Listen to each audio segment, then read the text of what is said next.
Okay, good morning and welcome, as it says, to the launch of ICILS 2023 International Reports and Results. My name is Claus Horm. I am the leader of the Danish School of Education, and it is my pleasure to welcome you. And you as dear partners from the International Association for the Evaluation of Educational Achievement. It is our partners from the Ministry of Children and Education, or more specific, the National Agency for Education and Quality. And of course also dear colleagues and dear friends, and for that sake, dear all, welcome to this event. It is indeed a great honor for DPU and also for me personally to host this event unveiling the results of ICILS 2023. For the past many years, DPU has, alongside National Agency for Education and Quality, which partnered with us, collaborated with the EIA to better understand, evaluate and improve education across countries. The 4 studies, PEARLS, TIMSS, ICCS and ICILS have gained worldwide recognition, and they have contributed to both expand the knowledge and the development of school systems in many countries. At DPU, we are pleased to take part in this collaboration, which, at least for us, most recently culminated in the appointment of Associate Professor Christian Christoph Kelsen as Chair of the IEA. Congratulations to Christian, but also congratulations to DPU and Denmark. So today we are gathered to learn about the results of ICILS 2023. This study is of great significance as we live, as you all know, in a digitalized world. More than ever, it is essential for children and young people to learn to effectively use digital technologies, navigate social platforms safely, and perhaps even more importantly, distinguish between real and fake information. This is challenging indeed. Misinformation on the internet is seen to be increasing, while the safety of young people is certainly not. Also, children's screen time in general and the use of electronic devices in schools continues to be a topic of heated debate, also here in Denmark, as this is often connected to concerns about children's mental and physical health. ICILS can, and I expect will, also today provide insights into these topics and perhaps even guide us on paths to align the interest of school youth with educational goals and societal needs.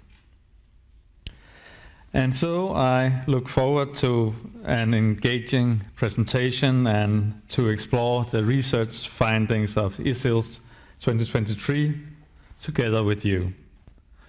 We have indeed an interesting day ahead. And with these words, I will pass the floor now to the chair of IEA, Thierry Rocher. Will you take the floor? Thank you.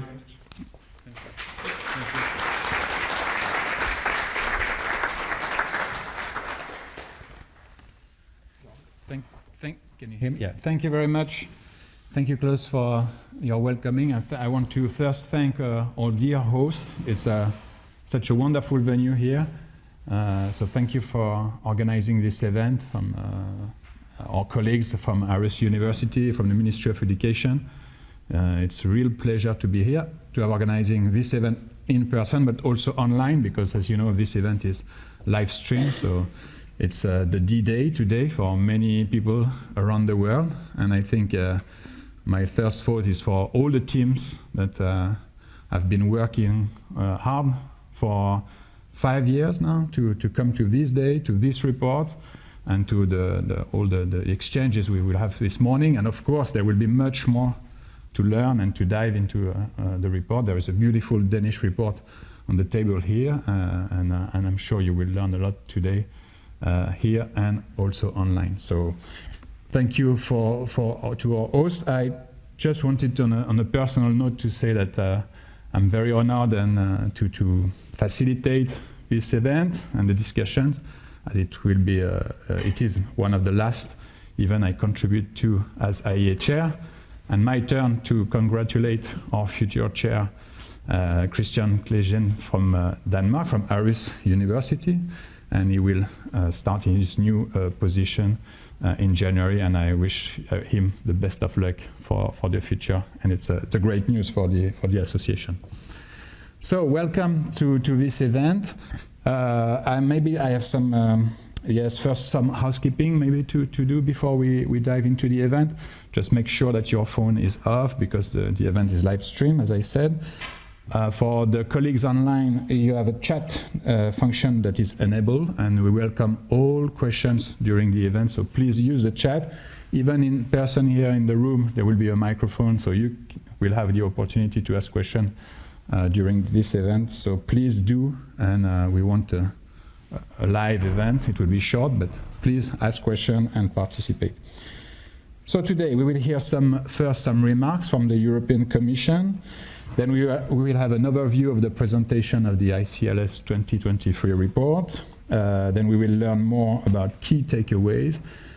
Then around 11:15 we'll have a short break, and then coming back for a panel discussion with colleagues from Nordic country, and we will try to talk with them about key lessons taken from ICILS 2023. So a lot of interesting and stimulating presentation and discussion to come. I just want to briefly introduce ICILS 2023. As you should know, is the only international large-scale assessment that focuses solely on digital literacy education. And it provides measures that can be used to monitor changes in students' digital literacy achievement over time, since 2013, so for some countries. ICILS 2023 collected high-quality data from more than 130,000 students around the world, more than 60,000 teachers, and 35 education systems. So it's big studies to complement, for those of you know, the international studies from IEA, which are TIMSS, PIRLS, ICCS, and ICLS that we are talking about today.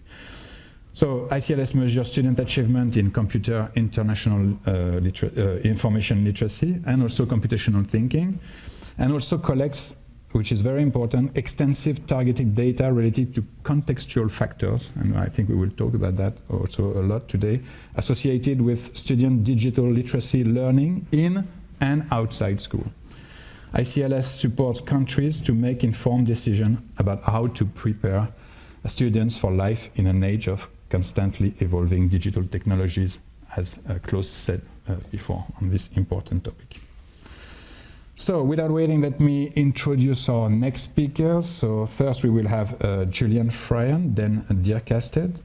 So Julian Fryan is the International Study Director of the IEA International Computer and Information Literacy Study 2023, and he was also the study director of the inaugural ICLS in 2013 already, and the subsequent cycle, of course, in 2018. Julian also supports instrument development and provides technical advice to the IEA regarding the development and implementation of international large-scale assessments in general.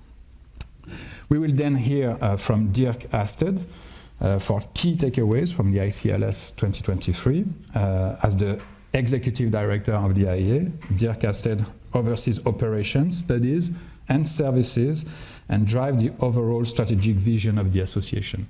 It develops and maintains relationships with member countries, policymakers, and other key players. Dr. Astet also serves as co-director-in-chief of the Yearly Journal. So these are our next two speakers, but before that we will hear from the message from the European Commission. Unfortunately, the European Commission couldn't be here with us today, but as a reminder, as you should know, European Commission strongly supports this survey, practically, financially, and we are very grateful at IEA to be able to count on their engagement and continuous engagement over time. So it's a real pleasure. So we will hear, so they couldn't be here, but we will have a video that share a video with you from Miss Pia Arkenkilde Hansen, who is the Director General of the Directorate General for Education, Youth, Sport, Culture at the European Commission. Good morning, ladies and gentlemen, and thank you for giving me the opportunity to open this event to launch the 2023 IEA ICILS study. Let me start by congratulating the IEA for having once again successfully produced this edition of the ICILS report. A big thank you also for having organized this event to share its findings, together with Aarhus University and the Danish National Agency. In today's digital age, being able to effectively use and engage with technology is essential for young people to succeed in their education and to get the best start in life. This is crucial not only for our children's personal development and well-being, but also to enable them to actively participate in society from an early age. Later in life, being digitally literate and even digitally critical is increasingly needed to perform daily tasks like reading the news, to access public services, and to find fulfilling work. Of course, learning is a process. Digital skills need to be regularly updated as technology evolves, and with it, its role in our daily lives. Today, digital literacy is just as important as traditional literacy, mathematical and scientific skills. Despite often being referred to as digital natives, many young people still lack digital skills. This is a worrying trend. The work of the IEA is helping us to understand and address this. The EU has set an ambitious target for digital literacy. By 2030, together with member states, we aim to reduce the share of 13 to 14-year-olds with low achievement in computer and information literacy to less than 15%. This is a challenging goal and one that our community must together step up its efforts to achieve. If we don't, we risk this and future generations being left behind. And exacerbating existing social inequalities.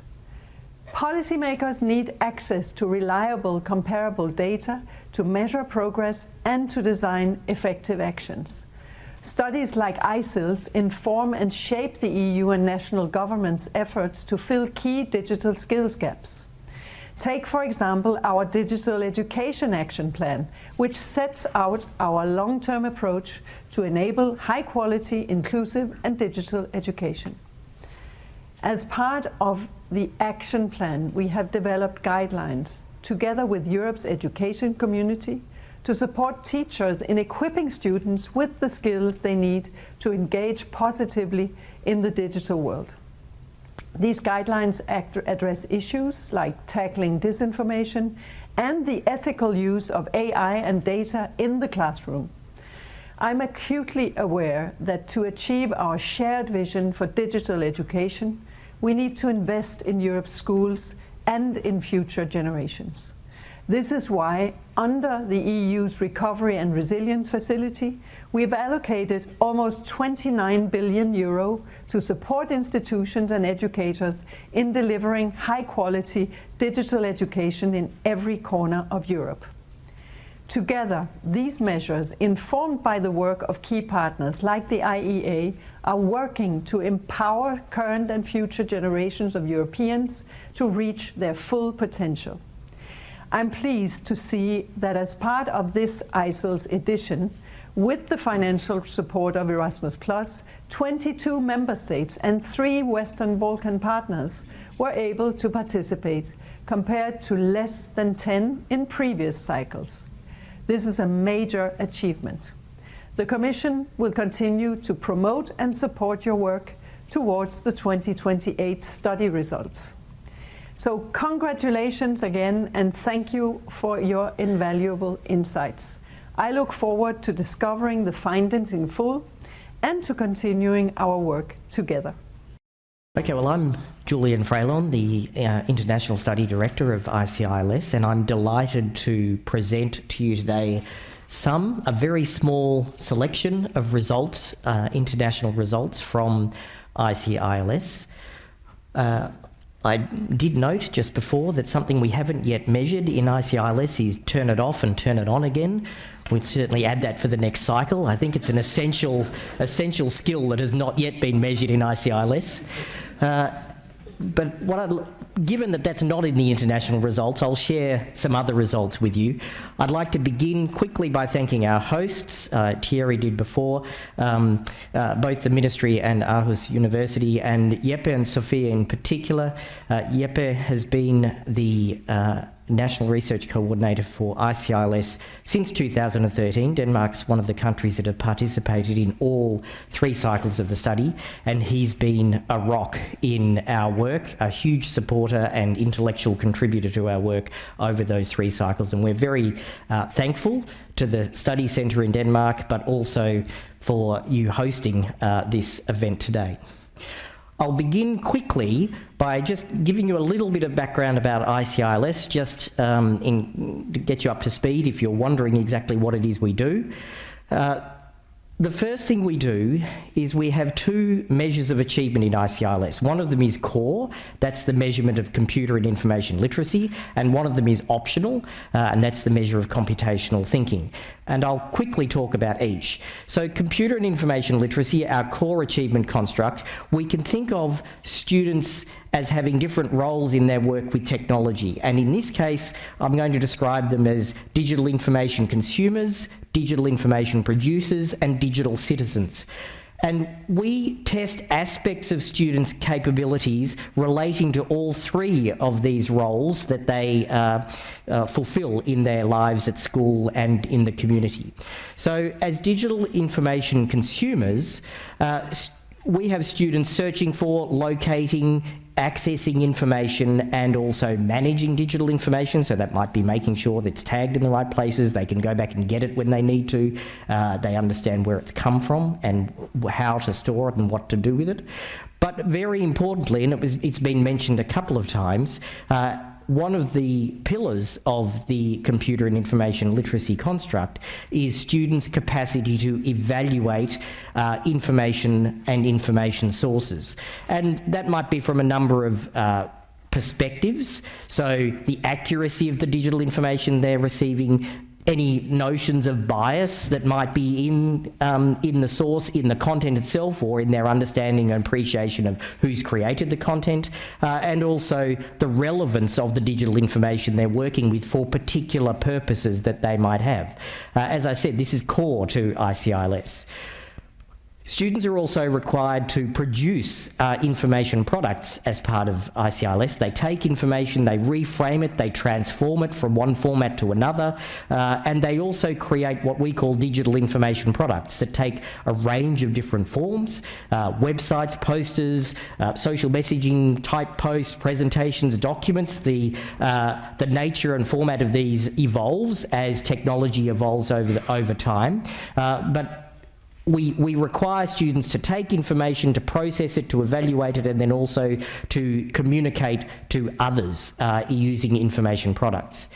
And sitting over all of this work that students do are some fundamental notions about knowing how computers work, knowing and understanding computer use, turning it off and turning it on again, but a bit more than that as well, but also using information safely, and safely refers typically to them as an information consumer. So it might be protecting their own intellectual property, protecting their own personal information in different ways, but also using information responsibly as information producers. So understanding and being able to communicate their responsibilities to others when they are producing information. Computational thinking, which is the optional assessment in ICILS and was taken up in 24 education systems, 23 countries and 1 benchmarking participant. This is the notion of students being able to solve real-world problems using computer-based solutions. So identify the problems and creates real solutions to those problems. And again, I've divided this into 3 roles that students play when they're engaging in these tasks. The first is that they need to be able to conceptualise problems that they're working with. So formulating problems, creating sub-problems out of large problems, identifying opportunities within something that they see for the possibility of automated computer-based solutions, and also when they're understanding problems, making use of data, for example, from simulations or other forms of data that help them understand the problem for which they need to generate some sort of computer-based solution. The operationalisation component that students engage in, that's where they are creating their solutions. So they're establishing parameters and planning. They are developing algorithms to a degree in a very simplified format in ICILS. And they might be developing interfaces that users need to work with. And they test and refine and fix solutions as they go along as part of that. And the overarching concept here is the notion of students as systems thinkers, that they can identify, describe the interrelated properties of systems, how the different components of a system fit together, both in the real world and in the computer-based world, how they are integrated with each other. And the students who can demonstrate that to us are the ones who are really operating at sophisticated levels of computational thinking. So we have a number of instruments that measure that. Obviously, we have the student tests that I measured. All students complete a 60-minute test of computer and information literacy, 2 modules that are 30 minutes each. And the students in the countries that took part in the option complete a 50-minute computational thinking test, 2 25-minute modules. We collect extensive contextual information with a focus on the learning environments and the influences on learning and potential influences on learning of computer and information literacy and computational thinking. We collect that information in the form of questionnaires. All students complete a questionnaire that has some background information, but then it also has extensive information about their experiences of working with computers, both within school and outside of school. I'll mention some of those data briefly later in this presentation. But we also collect extensive information from teachers, ICT coordinators, school principals and national centres, and those questionnaire data provide us, at the relevant level that the people are operating at, further contextual information about the environments in which computer and information literacy and computational thinking are being developed among young people in the ICILS countries. So who participated? Well, some of you have it on your tables here, but those online don't have that. We had more than 130,000 grade 8 students from more than 5,000 schools, more than 60,000 teachers in 34 countries and 1 benchmarking participant, and I mentioned previously 23 of those countries and the benchmarking participant also took part in the computational thinking assessment.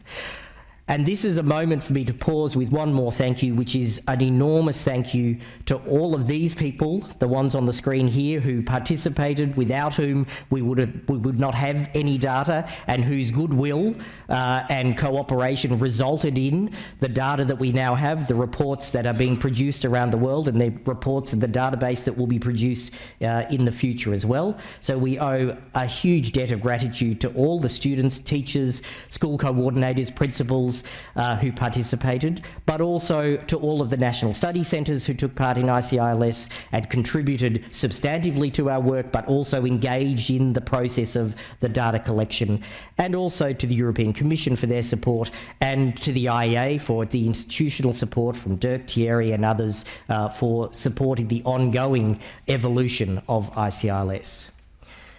So, with that completed, that's the background, very brief. I'll move to what most people are most interested in, which is what did we find? And these are some very high-level findings focusing on the student outcomes in ICILS. There's a little bit at the end talking about principles, but mainly we're going to look at some student outcomes today. And the first question, of course, is how did students do? And we'll look at this first from the perspective of the compulsory CIL assessment.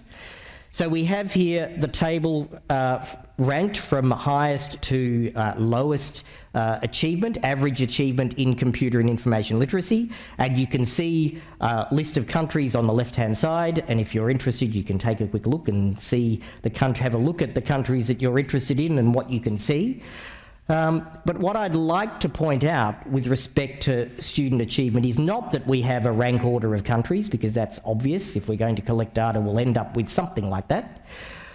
I'd like to talk about the spread of scores that we see, and in two different ways. So one thing we can see here is that the spread between the lowest and the highest average score across countries was roughly 221 scale points.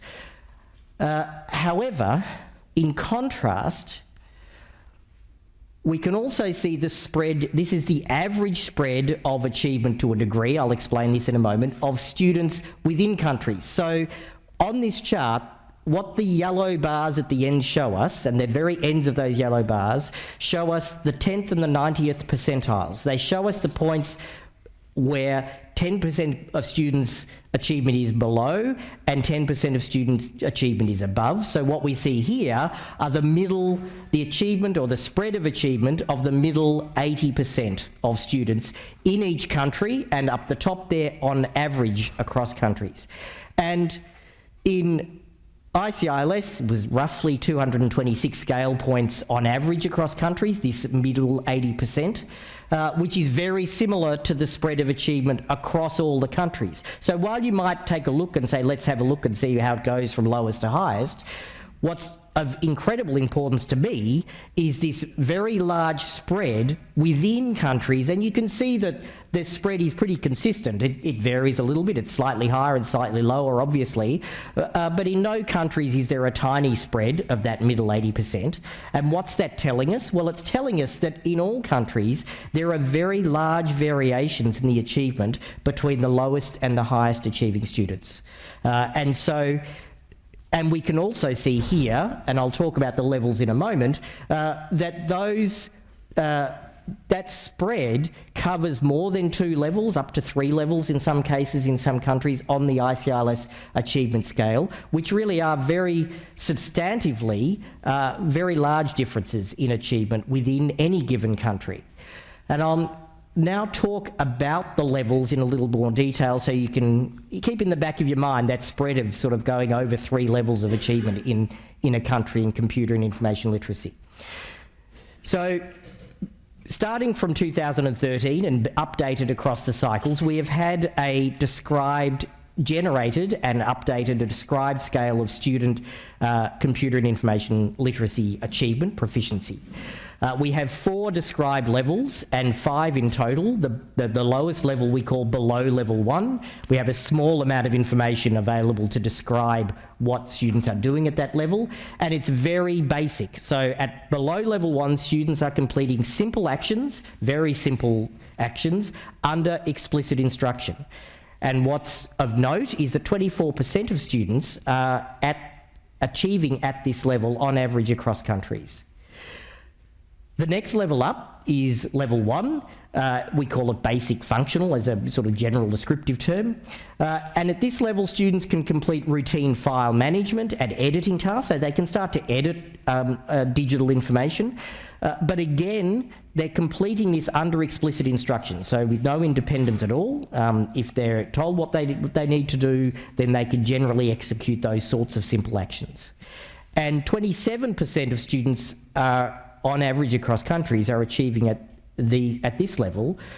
So what's of note here is that these two add up to 51%. So just over, or as good as, half of the students who participated in ICILS 2023 were achieving demonstrating only the very most basic skills in computer and information literacy. Nothing like the sophisticated skills that are our ambition. And in the talk from the European Commission, we saw that the aspiration is to end up with this being 15% over time. So although this is the international average across all countries, it's not that different in Europe, and there's clearly a lot of work we have to do in the future to reduce the number of students working at this very basic level.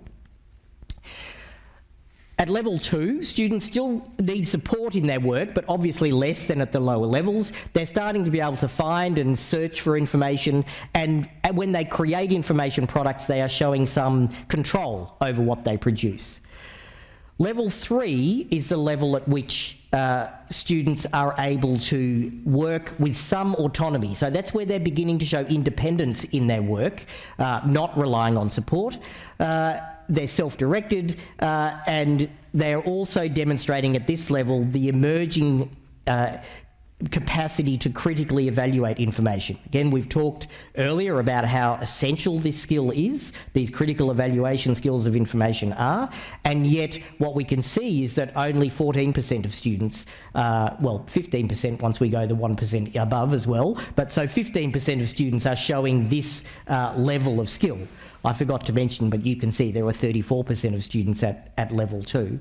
And the very top level, on average across countries, achieved by 1% of students, so extremely sophisticated. We call this precision. These students are working independently, they're doing all the other things that are possible below, but in addition they are doing this in a very clear, concise and precise way. So what we see is real evidence of independence and control in their seeking for, their evaluation of and their work with digital information.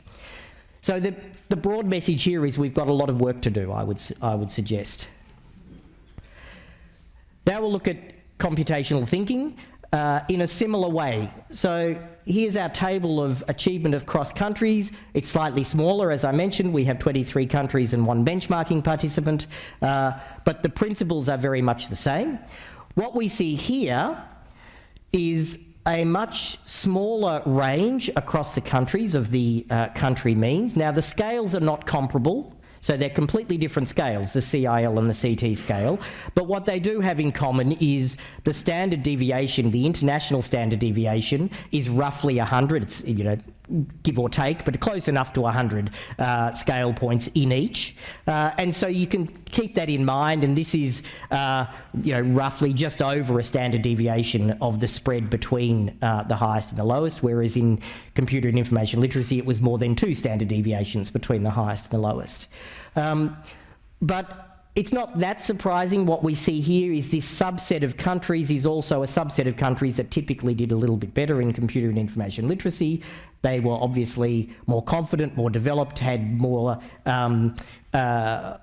developed systems for digital learning, quite possibly, and therefore were more likely to show interest in participating in the computational thinking assessment as well. So we have a narrower range of countries with a narrower range of achievement, but what we still see is a very large spread between the lowest and the highest achieving students across each of those countries. On average across countries, 287 computational thinking scale points, so nearly 3 standard deviations covering the lowest and up to the middle 80% of students.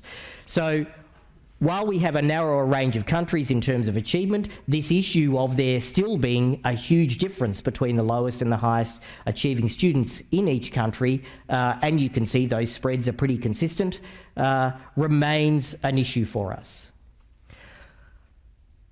So what does achievement look like in computational thinking? Again, we have a 5-level scale with a below level 1 as the lowest level. And this scale is new for ICILS 2023. So we developed some regions, preliminary regions in 2018 based on a relatively small number of countries and a small assessment pool of items. But we had many more countries and many more items to work with, much larger test content to work with this time.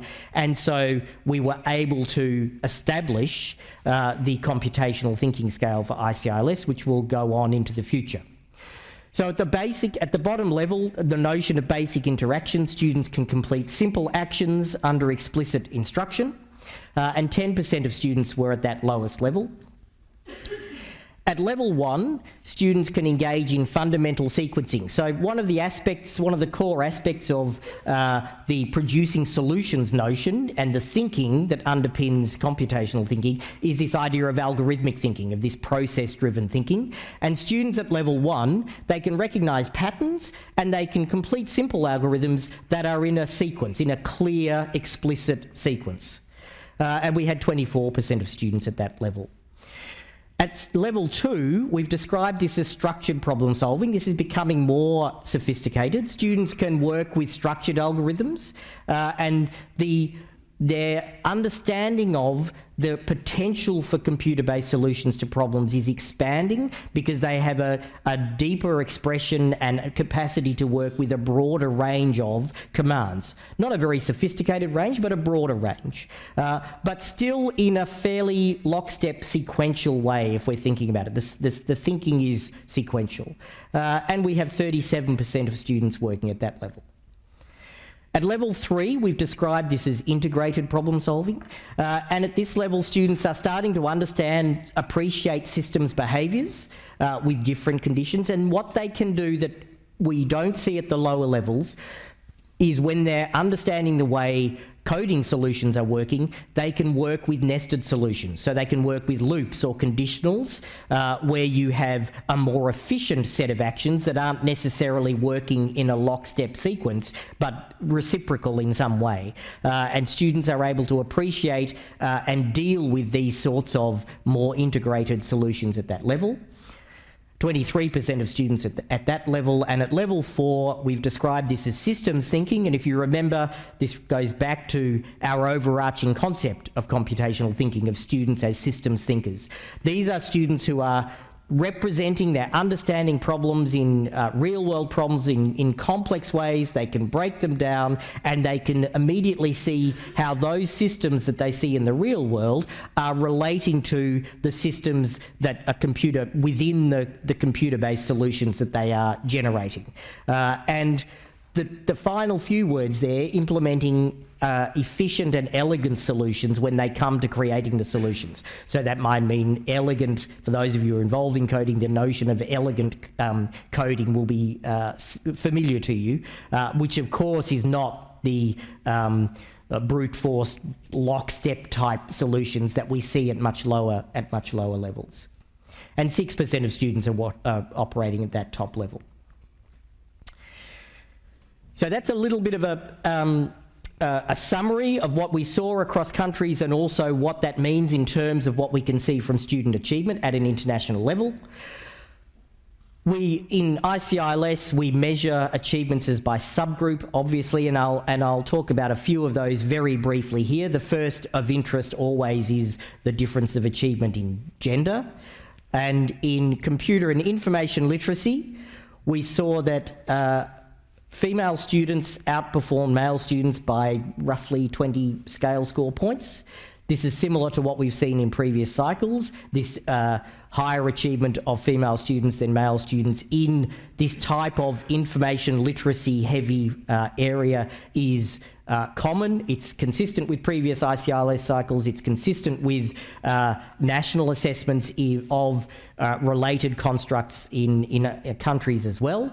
And sometimes this is a surprise to people who say, yes, but boys are so confident and very, they love using computers and what's going on here? Well, if we think of the construct relates to information evaluation, information use, and communication with others. So it's not heavy on computer-based skills, it's heavy on information management and communication. Which might be, when we think of differences we see in reading, for example, between female and male students, it might be sort of similar in some ways. So we're not surprised by this finding at all, and partly because we've seen it many times before. There's a slightly different story in computational thinking. In this case, male students outperform female students by 3 scale score points. Now, because of the enormous number of students we have in ICILS, this is statistically significant at an international level, but the substantive meaning of 3 points on that computational thinking scale is very low. So from a substantive point of view, we're seeing very similar achievement between boys and girls in computational thinking. So that difference is different compared to computer and information literacy. We also, I've mentioned a number of times that we began the study in 2013. We had another data collection in 2018, and there's a small number of countries who have participated across cycles, and so we can look at trends in achievement in computer and information literacy since 2013 and computational thinking since 2018. So between 2013 and 2023, we see that 6 countries have lower achievement of the 7 that we could work with. 1 had the same average achievement, and no country did achievement increase in computer and information literacy between 2013 and 2023. So just keep that in mind. Basically, we've seen a decline over that 10-year period. We had 10 countries and 1 benchmarking participant who had data that we could use to compare 2018 and 2023, and we saw overall a picture of no real change. 3 countries lower, 5 the same, and 2 countries higher. So while we've seen overall a decrease since 2013, between 2018 and 2023, we've seen no real change overall. Remembering of interest and to keep in mind, this second span does cover the period of the COVID pandemic and the disruption to schooling and the shift in many countries to digitally supported online learning, remote learning. And many people have said, oh, we would expect with all of this extra engagement in computer use that maybe computer use would have improved enormously. Well, we haven't seen that here. What we haven't seen as well are the declines in achievement in regular learning areas that have spanned the period of the pandemic. So in other international large-scale assessments and in many national assessments, we've seen areas of reading, mathematics, science, for example, decreases in achievement over this time. We haven't seen that. So we can't tell. We would never go beyond making the observation, but it didn't improve in the way some people might have expected, but it didn't decrease in the way that it did for many other learning areas over that time. So maybe there was some effect, we don't know.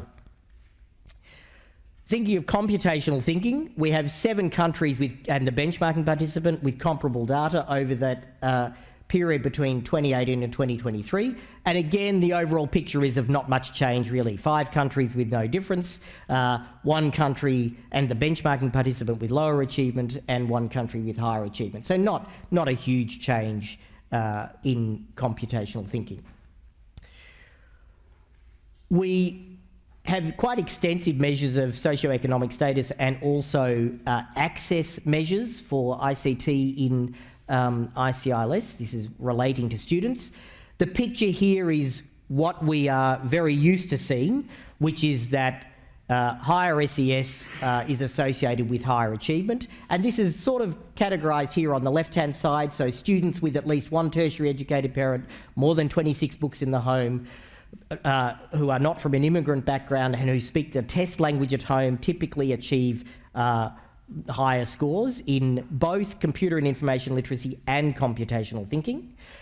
But we also had measures of students' access to computers and in a number of different ways, the number of computers they had at home, how experienced they were, and also whether or not they had access to a computer whenever they needed to do their schoolwork, and whether internet disruptions interrupted their schoolwork or not at home.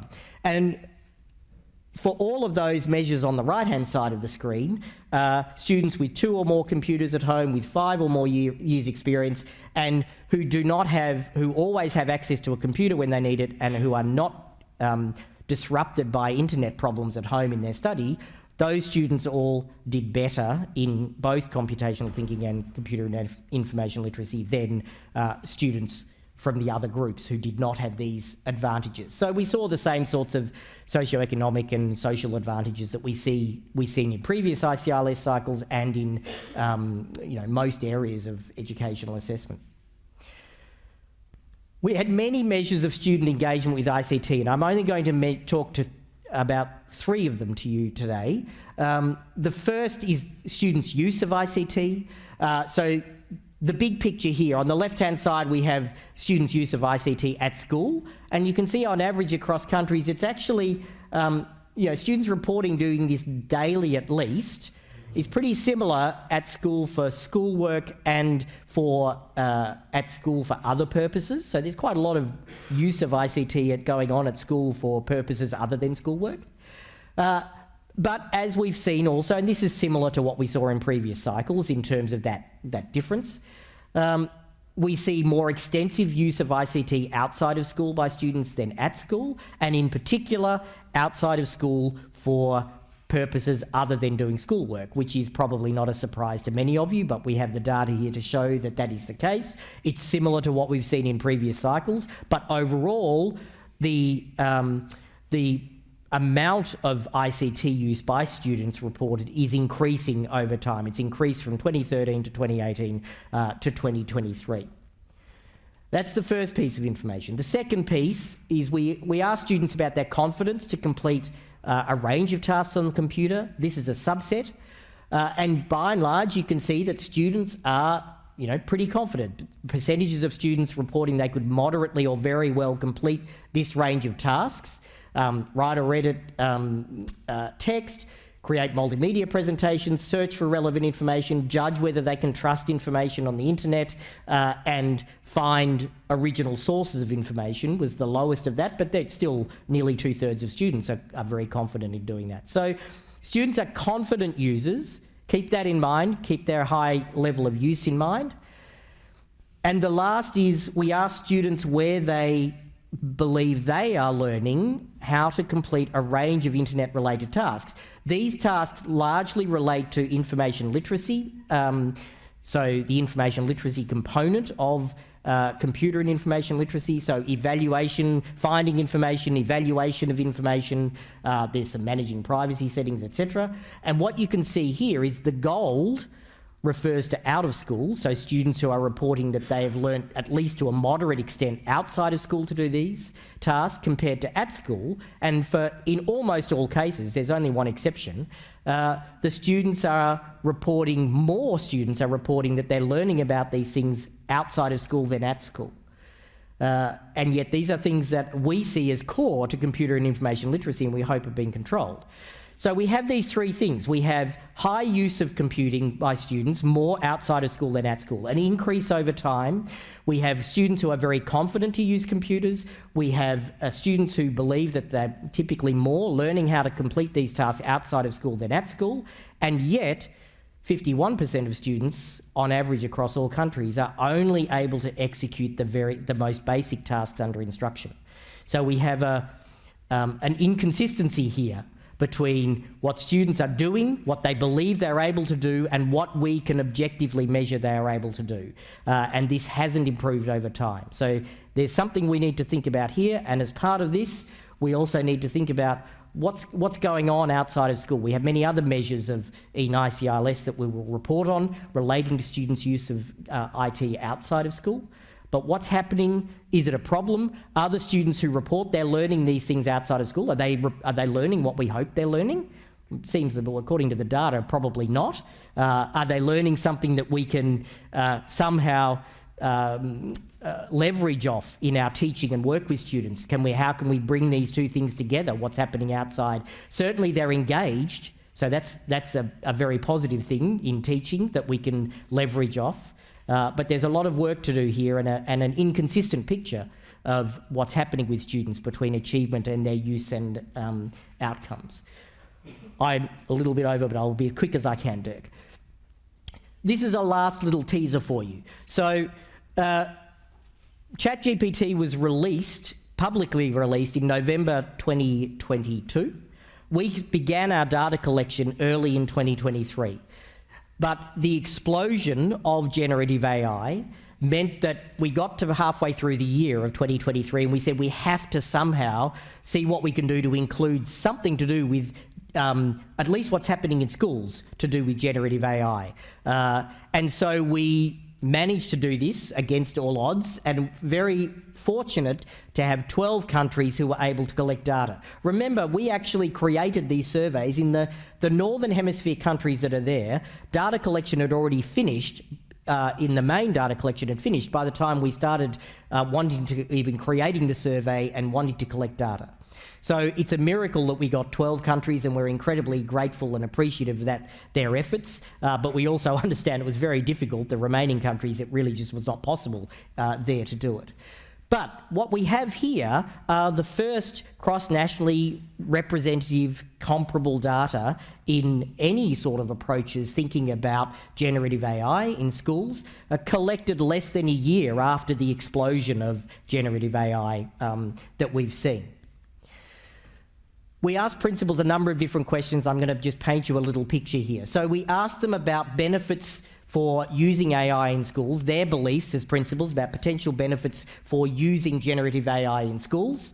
And the point I'd like to make here is the principals were, in 60, roughly two-thirds, just under two-thirds, students in just under two-thirds of schools were principals who said, look, we think there's going to be improved written work and increased motivation through the use of generative AI. But roughly only half of the students were in schools where principals said they actually thought the use of generative AI was going to improve their learning. Well, this is interesting. It's, as a resource, the first reason we choose a resource, I would have thought, was that it was going to help learning. So there's some scepticism there at this time. And even less that it might improve their ability to critically evaluate information. And that ability is core to using AI effectively, as we know. So there's some skepticism. Principals are realists and pragmatists, as we know. We asked them about what they thought the drawbacks might be. Well, the big ones were, not surprisingly, principals were concerned about students being over-dependent on generative AI tools and also on submitting work that wasn't their own, for example. So they were the biggest concerns, but also some concerns about the quality of the information that students might receive through generative AI. It might confuse them, be biased and mislead them. I've run out of time and I've got 2 more slides. We asked principals about the work of teachers and how this might affect the work of teachers. And what we saw here was, actually relatively positive views. Students in more than 60% of school, or more than 60% of students were in schools where the principals had these sort of positive attitudes about the potential for AI. And the highest ones, above, representing more than 2/3 of students internationally across countries, were about the potential to use generative AI to support the creation of learning resources and plan lessons and individual learning programs. So that's sort of as a resource to help with planning and product creation. However, we asked principals also what they thought some potential drawbacks might be. And the first one that stands out, obviously, 90% of students were in schools on average across those countries where the principals were worried that teachers were going to find it difficult to work out whether work generated by provided by students, submitted by students, was their own or generated by AI. So this is a real concern, and we saw it also. Principals expressed concern about students being over-dependent. But interestingly also, around sort of 50% of students, or up to nearly 2/3 of students, were in schools where the principals were worried about the quality of AI-generated material that teachers might use. So they understand, they appreciate that the teachers might make use of these and it might help them to generate tools, but they do have generate content, but they do have some concerns about the quality of that content and how they can maintain and oversee the quality of the content that is generated by AI. So that's a little snippet at the end. I hope that was interesting to you. This has been a tiny little portion of what we have covered in ICILS 2023. So I urge you to have a look at the international report, your national reports, and there'll be future reports coming out thematically based relating to teachers and schools in the coming years. Thank you very much, and I will hand over to Dirk.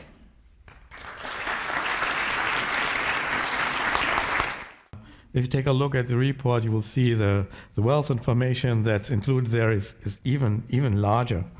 So let me try to focus a little bit on what it actually means. And for me, if I look, what are the key takeaways? And one is clearly that the use of digital devices and all aspects of our daily lives is growing all the time. And many children today will just take it for granted, all these digital tools that they have, and they will be using it.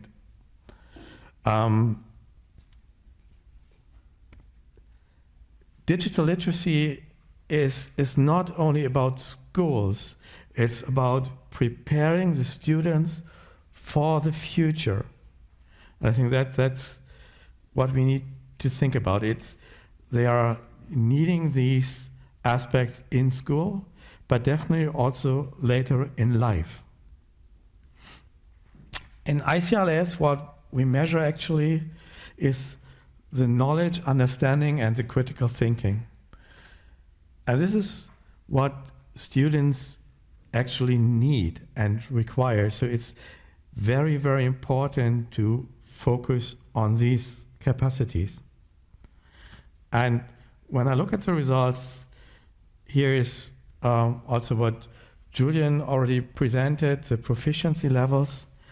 And I think it's quite striking that we see that more than half of the students are in the level of below level 1 or at level 1, where you just have basic functionalities, working with digital tools only under direct supervision, so far away from being independent users. And again, please be reminded the EU level target is to reduce that to 15%. Is this ambitious? Yes. Is that something that's beyond what we require? I don't think so.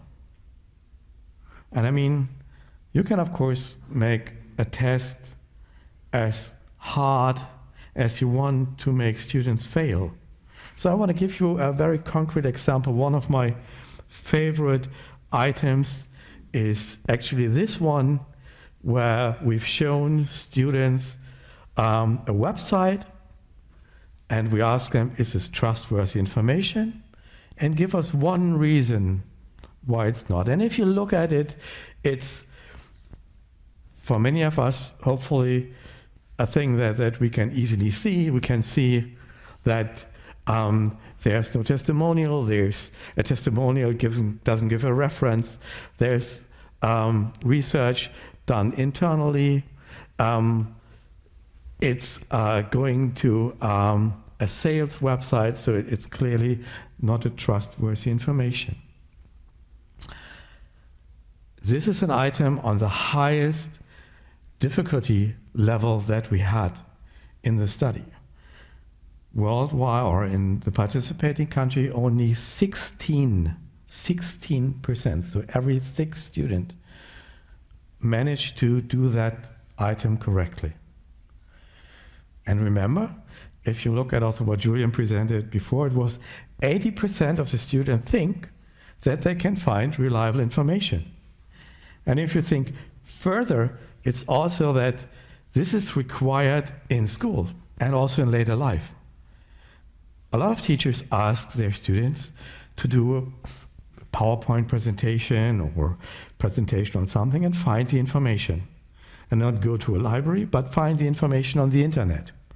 So that's what we think is not completely something imaginary, but that is really something that we think students should be capable to do. And to me, it's scary that only very few students are able to do that. One thing that's also to me very striking is this digital divide. And Julian has presented that achievement levels are consistently higher for students with higher socioeconomic backgrounds, students who speak the language at home, and students from families without immigrants background.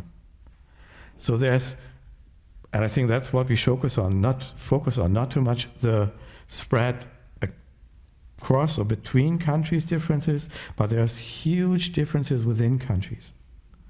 And these are driven by students' background.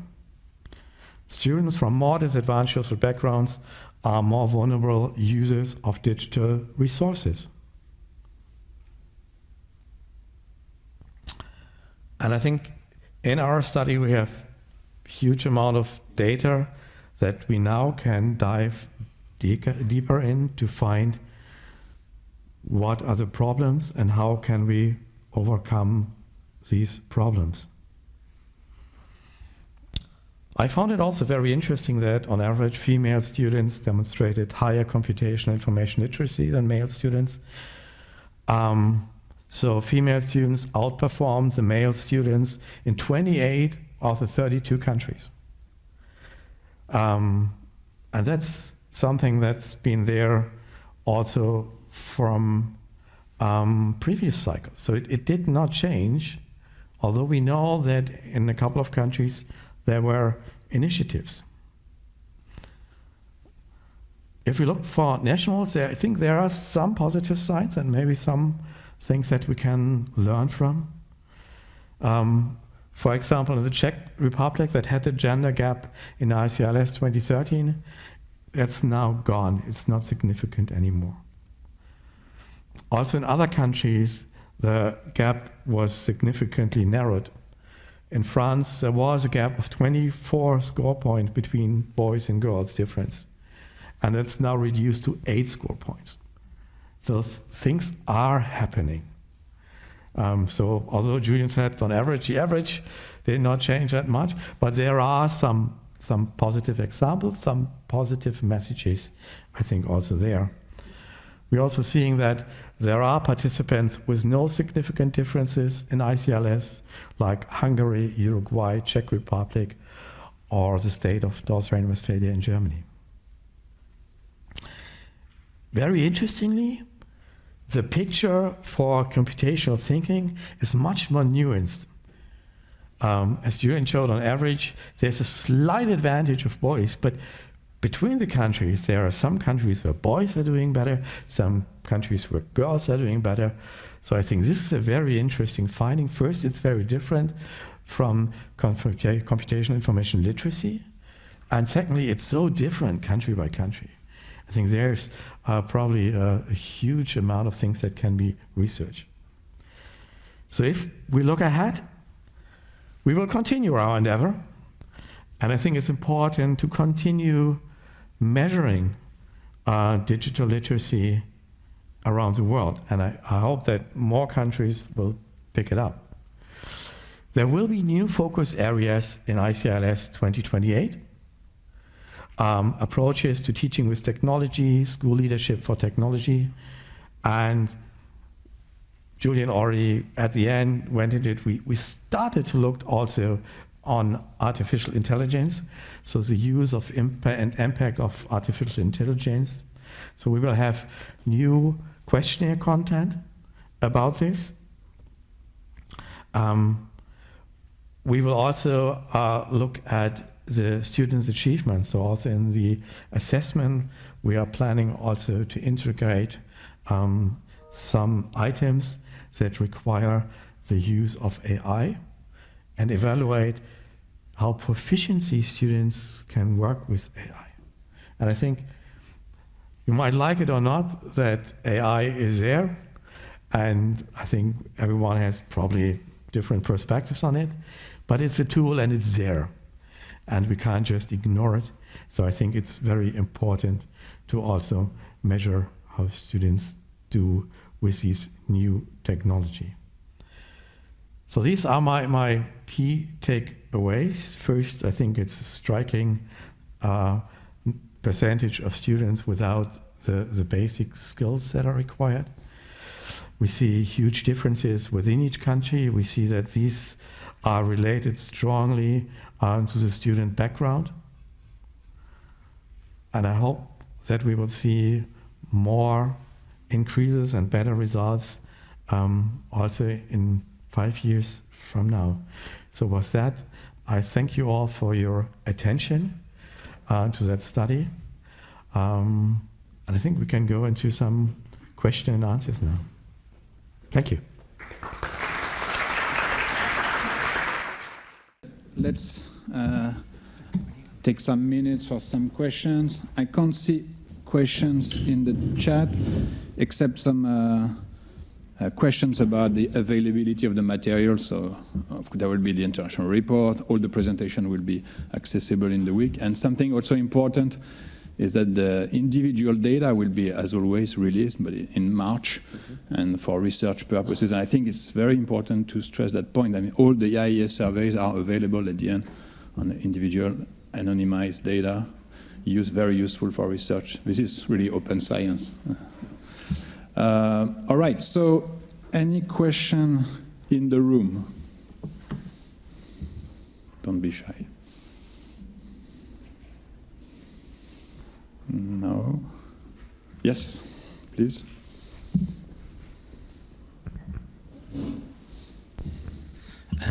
Hello, my name is Michael. I'm a teacher, and my question is about the differences between the boys and the girls within their computer literacy, which I find very interesting, because if you look at higher education, especially in Denmark, if you look at our technical schools, which are mostly populated by boys that start studying data and so on and so on, how do you explain the discrepancy between those two things?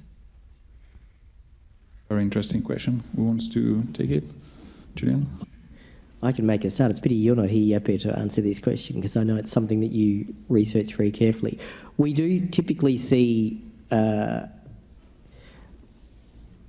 inconsistency in the self-efficacy, the belief about how well students can do things, between male and female students, in that female students do better, as we've seen, and yet their self-efficacy is similar or worse or lower than the male students. So there's clearly something going on, I think we know, about female students' attitudes to about how well they believe they're doing things that is inconsistent with actually how well they can do them. And I think part of the challenge for all of us is to work out how it is we can, among female students, generate a stronger understanding of their capacities and better self-belief. It's not only about interest, because I think we see the interest, and in the data we can see similar levels of use, and not that, and similar levels of use for different purposes as well. So there's something in the attitudes of the students that we need to address. I think that we need to support the development of better attitudes, more positive attitudes among female students. Okay, you want to add? Yeah, I just want to add one thing. If we talk about self-efficacy, also self-confidence, I think one thing that we saw, which is really, really striking, is that students feel very self-confident in being able, with respect to computer information literacy, to find information, to evaluate that. And although it's good if students have self-confidence, I think it also bears a risk that we think we don't need to teach this. And I think for this, one of the results here that we can see is also a message to teachers, to schools. Don't believe that your students are digital natives. Don't believe because they are using digital computers, laptops, mobiles often, and you see them with them, that they can find trustworthy information on the internet. These are skills that you need to teach them. And I think this is one of the important messages of this study to policy, to schools, to teachers around the world. Don't believe in the myth of digital natives. Sometimes we see that students seem to believe it themselves, but it's up to you, your task, to teach them. Even though your students say they can do it, check it, teach it, please. Thank you, Dirk. Another question in the back there? Yes, please. In between 18 and 23, many school systems have been changed due to various reforms. My question is, how are these changes included in the considerations about no changes or negative or positive changes in the output of ICILS?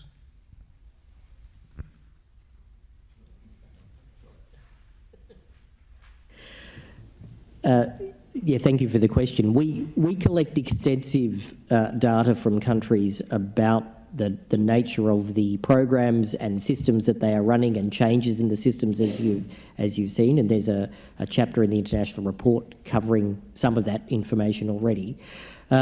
One of the questions we're often asked is, what are the highest achieving countries doing? Because everyone then thinks if we could just copy what they're doing, everything will be fixed. Well, the reality is that one of the things we see from international large-scale assessment is that the delivery, the effective delivery and use of education varies enormously depending on national contexts. And so we can see very different systems with very different organisational structures and ways of working achieving similar results because those structures and those systems are working. When they work well, they're working in the cultural, national context and the political, social context within that country, and they are different by definition because they need to suit different needs, different cultural, social, political needs in the different countries. So we can't simply say we've seen a rollout here of a particular plan and that we would then say is associated with somehow changes in achievement. We also cannot do that because there are so many different factors that influence student achievement. But what I would say, one observation that struck me from what's happening in countries is that we often see extensive rolls out of relating to technology, relating to the delivery of equipment, delivery of infrastructure, and we see commitments to professional learning, but not necessarily the same extensive rollout of professional learning programs. But also, and so there's a danger there that if you just, with technology, it's what you do with it, how you use it that matters. And having it might be a prerequisite to being able to do something with it. So it's not to deny the importance of making it available, but just providing technology we see isn't enough because we can see over the cycles of ICILS that student achievement has not increased, even though their engagement with and their use of technology has increased consistently. The last point I'd make relating to that is one thing we did see across countries, and it struck me quite strongly, was there, particularly computer and information literacy, but also computational thinking, are extensively embedded in plans, policies, curricula, quite often explicitly across countries that they really are important profiles and they're not missing in the curriculum. But when you look at and there's a table in Chapter 2 that describes this. When you look at the requirements to assess the particular skills of CIL and CT, they are much less evident. So we have goodwill and we have people recognising these things are really important, but we don't have them to the point of saying, and they're so important that we need really in a compulsory way or in an obligatory way for people to assess and report on student progress in these learning areas. And it really did strike me. There was very few countries who had any sort of compulsory assessment, I mean in single figures, less than 5 from memory, and not many countries who even had a sort of requirement or expectation that schools could do something at the school level to assess and report on these skills. So I think there's a missing area, something there to look at least. Thank you, Julian. I have another question in the back, yes? Or online, I have a question online. Maybe it's about that, Colin? Yeah. We have a question from the chat that is, many EU countries' school curricula follow the DigComp framework. How well can these results be transferred into insights that would help teachers to integrate activities in their curricula based on DigComp? Maybe Jack, you can say a word about what we do regarding reaching teachers, and for example with a snippet, etc. That's also a more general question about how to reach teachers. Yeah, I think it's a good and very important question, and I think what we do now is we have this international report, but probably not everyone is keen on reading 300 plus pages, so we also try to have it in more digestible ways.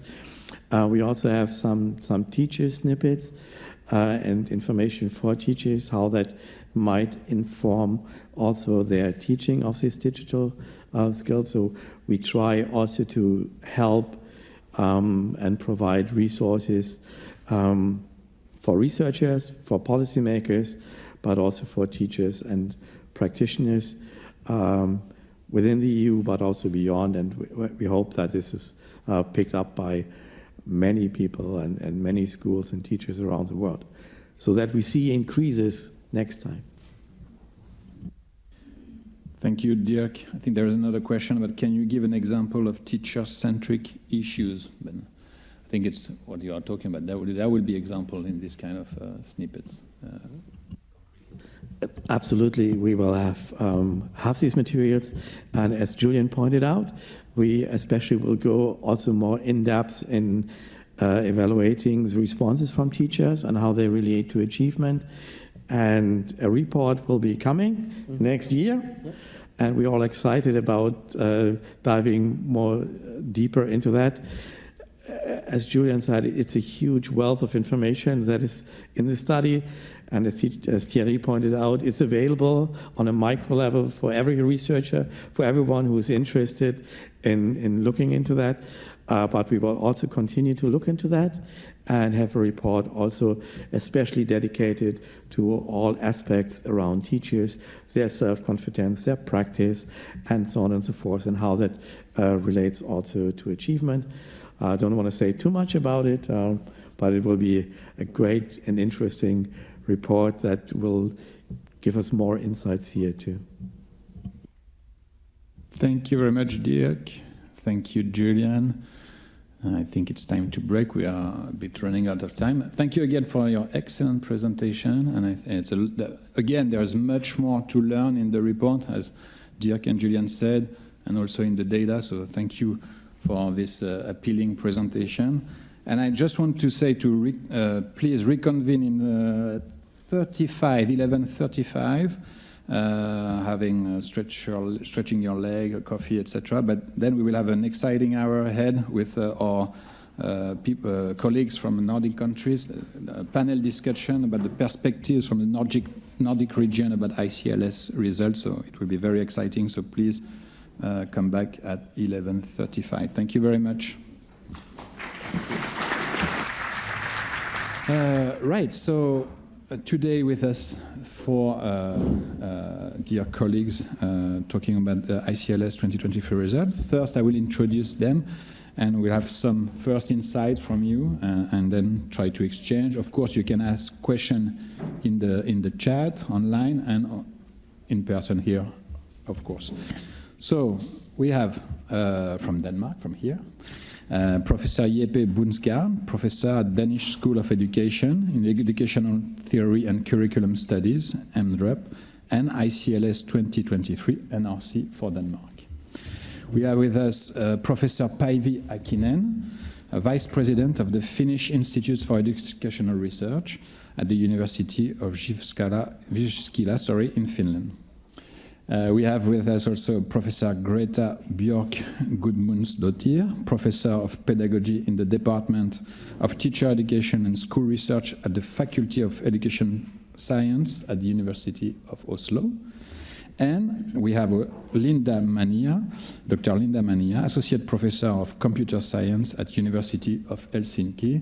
But I have to specify that even if you are based in Finland, you closely worked on the Swedish part of the survey with the NRCs, and so you will have your perspective on Sweden in this panel discussion.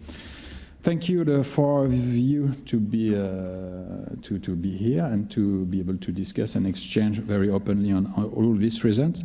So, as I said, I would like to start and asking you to share some initial reflections, just to start the discussion. And maybe we can start with you, Jeppe, and then going down the line. Yes, thank you. And thank you all for being here. It's a great honor and so nice that so many people think this is an interesting study, as we do. First of all, I want to thank Julian Fralien for his management of this ICILS study. It's a special experience to be part of such an inclusive and engaging leadership, which means that we have a project that I think is unique. I think ICILS wouldn't be the same without his leadership. If it would be anything, I would actually doubt. And this is actually my first point, that ICILS can be used in my country, in Denmark, to learn how to have an international collaboration across borders at its best. It's a place where we learn from each other by collaborating. I myself has gained a lot. I think, of course, you have a lot of prejudices against other countries. You think you know what they are, but what I have experienced is that it's not what I thought, and I try to bring this back to Denmark to inform that my colleagues and the public in Denmark about how different education is carried out and how many ways things can be done. My second point is that ICILS is useful not just as a competition among countries, if it's interesting at all. Of course, we have these league tables where we can see who does best. But I think the most useful thing that we provide is what we also saw both Julian and Dirk talk about, that we can put content into these almost meaningless numbers. We can talk about what it actually means to be at a certain level, and we can talk about groups of students, and we can talk about what it will mean for them in their life as students and later on in their later adult life. And as I've said already to the Danish press today, I'm pretty worried about what we have seen that the students can do in Denmark and in other countries.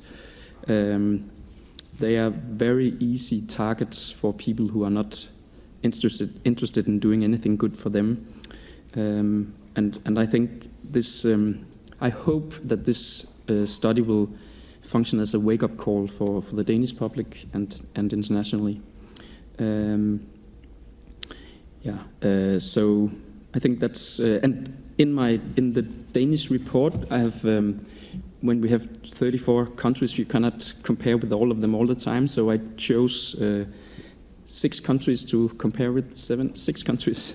So the Nordic countries, my neighbors, and Germany, US, and Chechen Republic, or the Czech Republic. And I think just going a little deeper into how they do things is very helpful.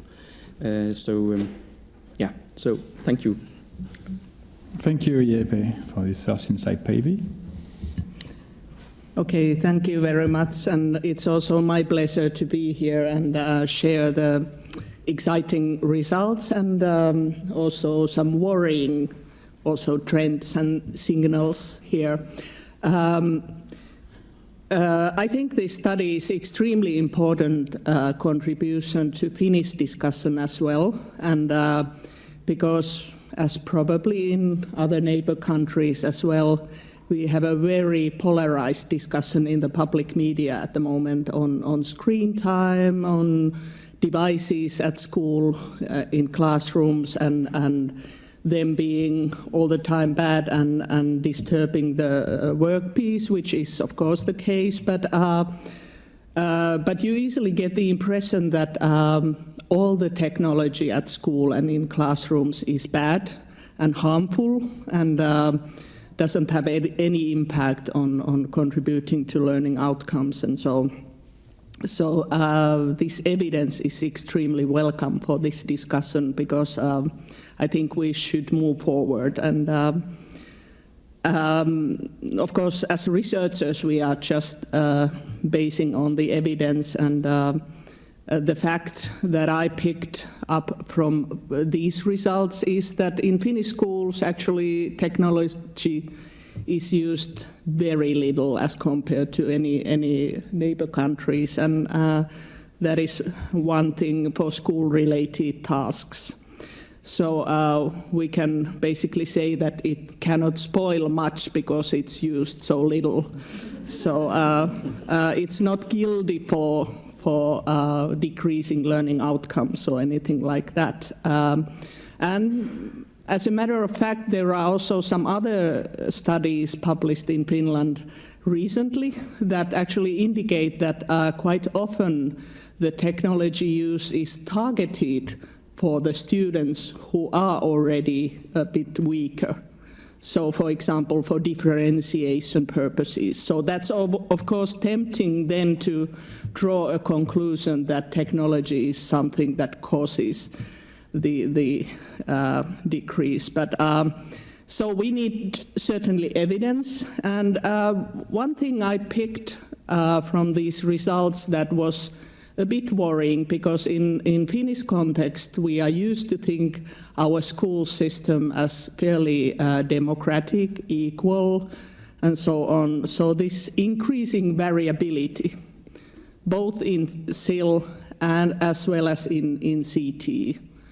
The proportion of the weakest performing students is getting all the time bigger. In CT also clearly like a little bit more best students as well as weakest students. But the question arises, is school still something that can even out the differences between individuals?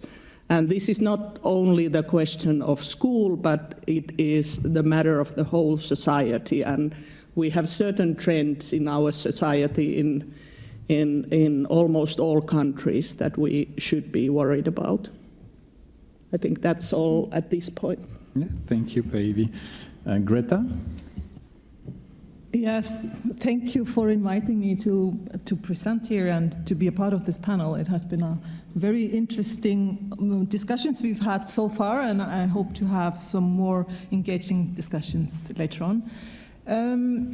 I can agree with basically everything that Päivi said about, in Norway we also see a very, very polarized discussion about screen use in particular, and it's very black and white.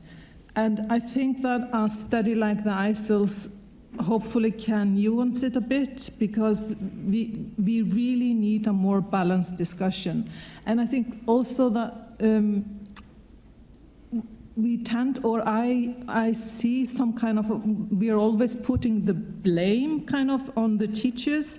I think the teachers are really doing a wonderful job, and we need to look at children and young people's use of ICT in a kind of an ecosystem. This is not only a matter of the schools and the teachers, it's also, of course, the parents and all the grown-ups around them. So we need to be a part of this discussion. So both school, leisure activities, and to just guide them and help them to learn about how to process information and how to, not the least, evaluate information. And that's something that we are seeing quite a lot in Norway, that they really, the Norwegian teenagers, they really need to get more what we call digital responsibility, or kind of the ethics and being able to communicate and maneuver online in a greater extent, because very many, like Jeppe said, we have a very big group which is on the lowest level in ICILS, and that's a worrying thing. So I want to just kind of call for everyone to be a part of raising the awareness about digital responsibility, and not the least digital life skills. How are the kids doing online? How well are they prepared for this online society? Because the technology won't leave us. It's going to be there, and it's just going to increase, not the least when we talk about AI, etc. I'll leave it there. Thank you, Greta. Linda? Thank you, and hi everyone. It's my pleasure to be here as well. And as Terry already mentioned, so I come from the Swedish team, but I live in Finland, so I have a multiple perspective on both the results, but also the situation in education-wise in both countries.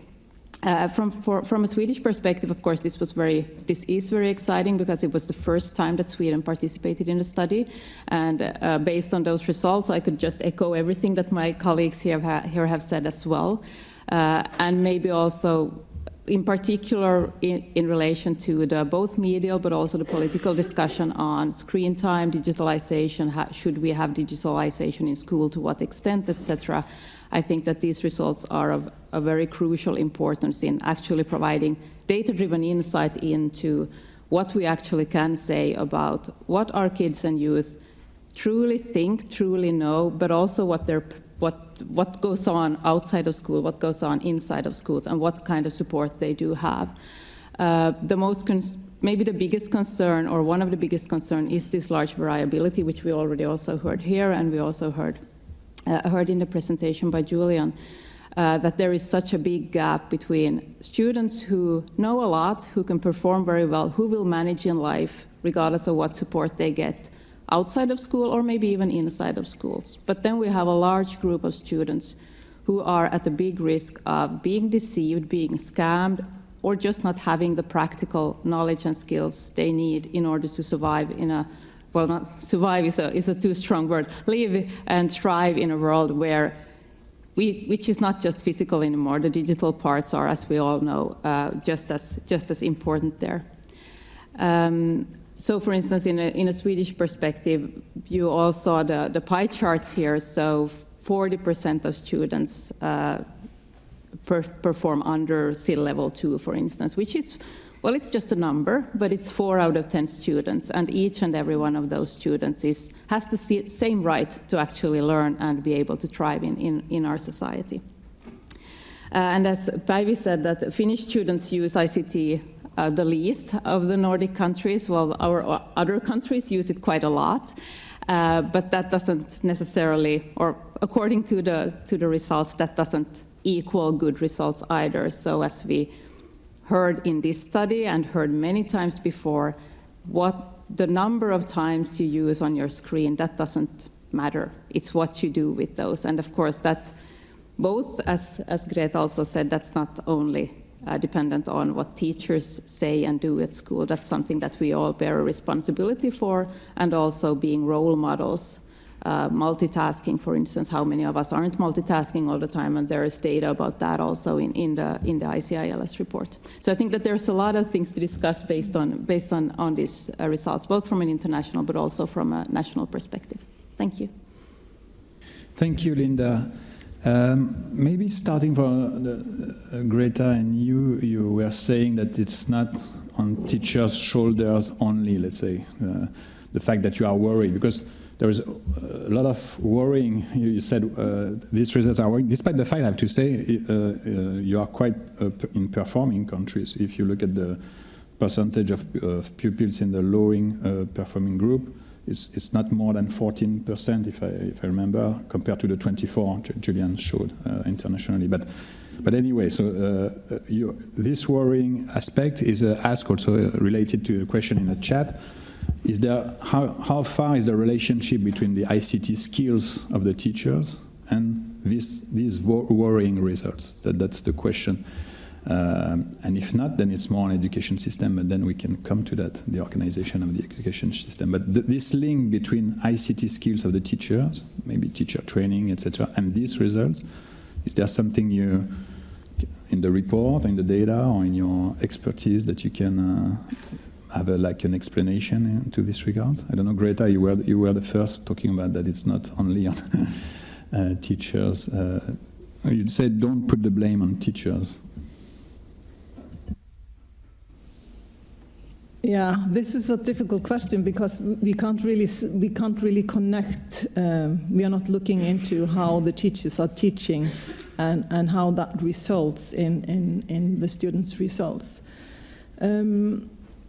But we've seen in other studies that I think that one of the aspects that is so important that we keep on maybe forgetting in the screen debate is that even though, like in the Nordic countries, we have a very good access to the technology, we have this one-to-one solution so that every student has their own computer or tablet.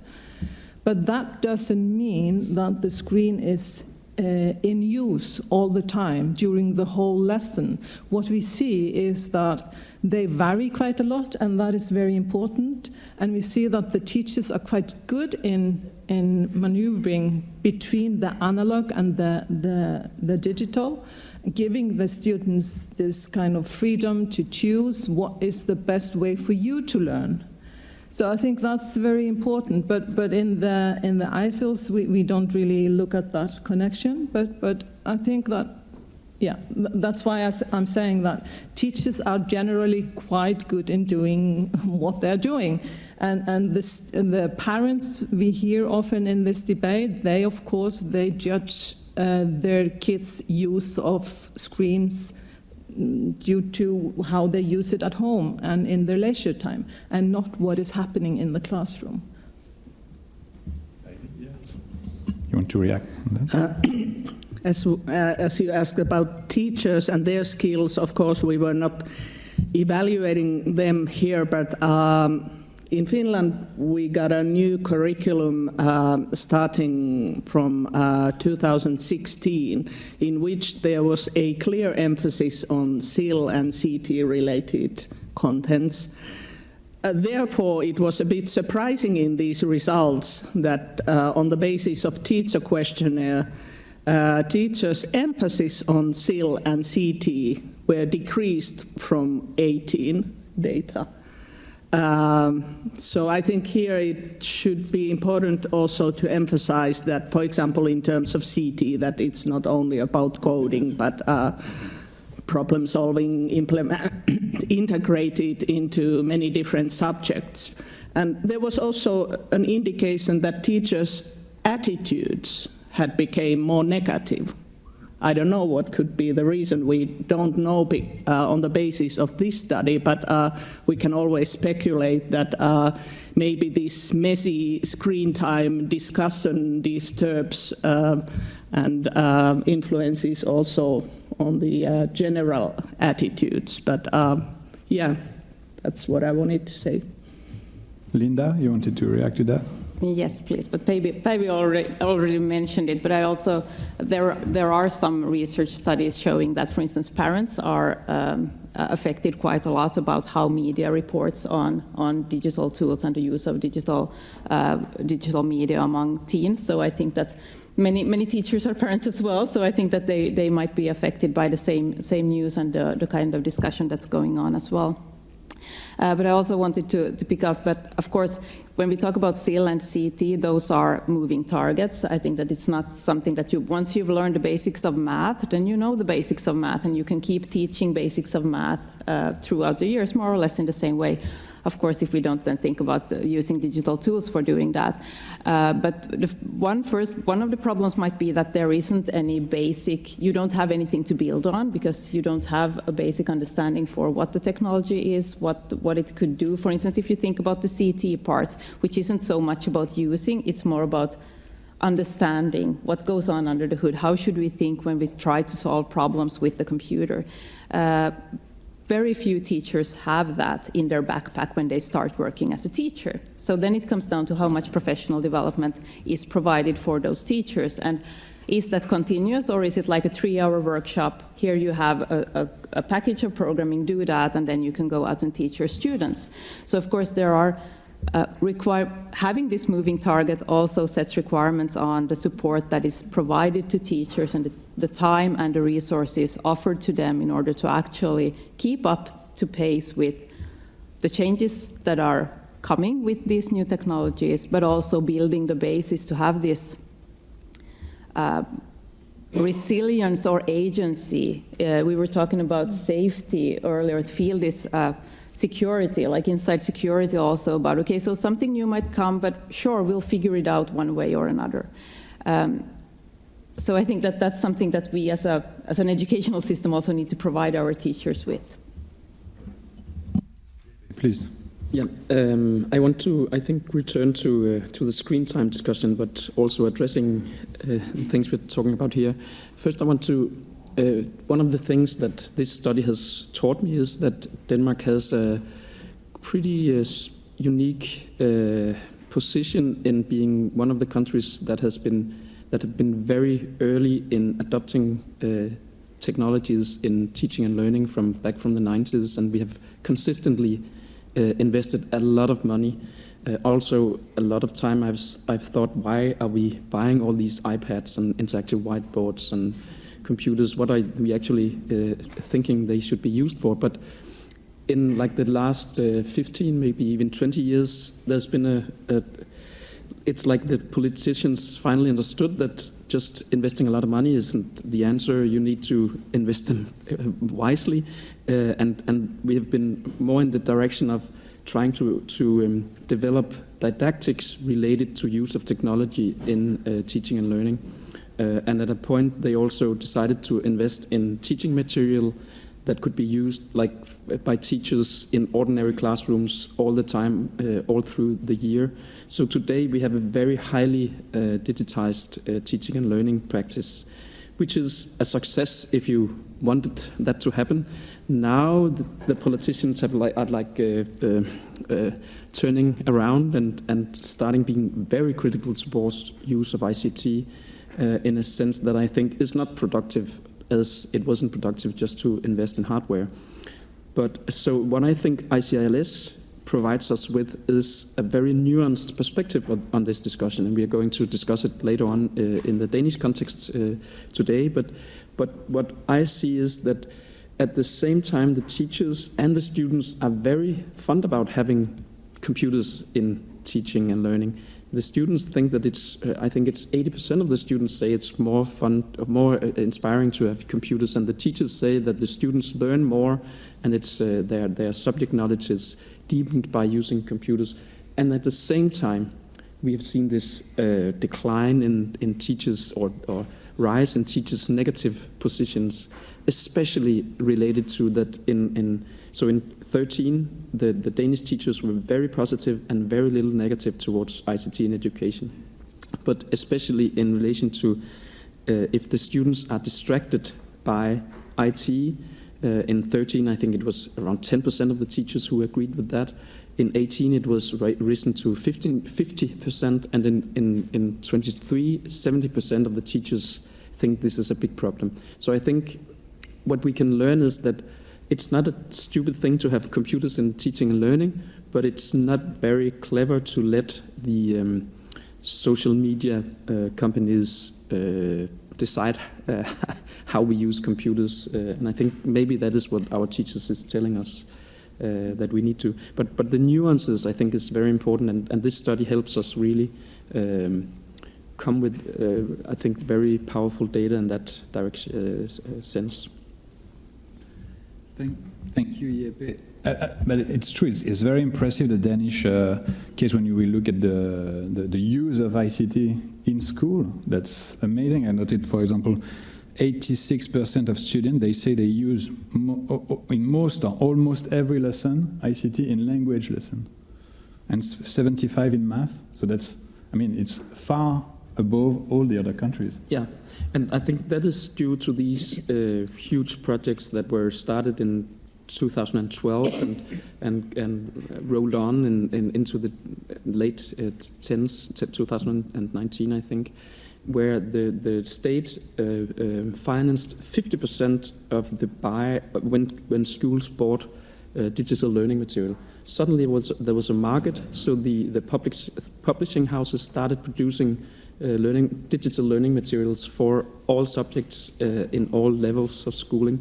So the schools had several different publishers to choose from.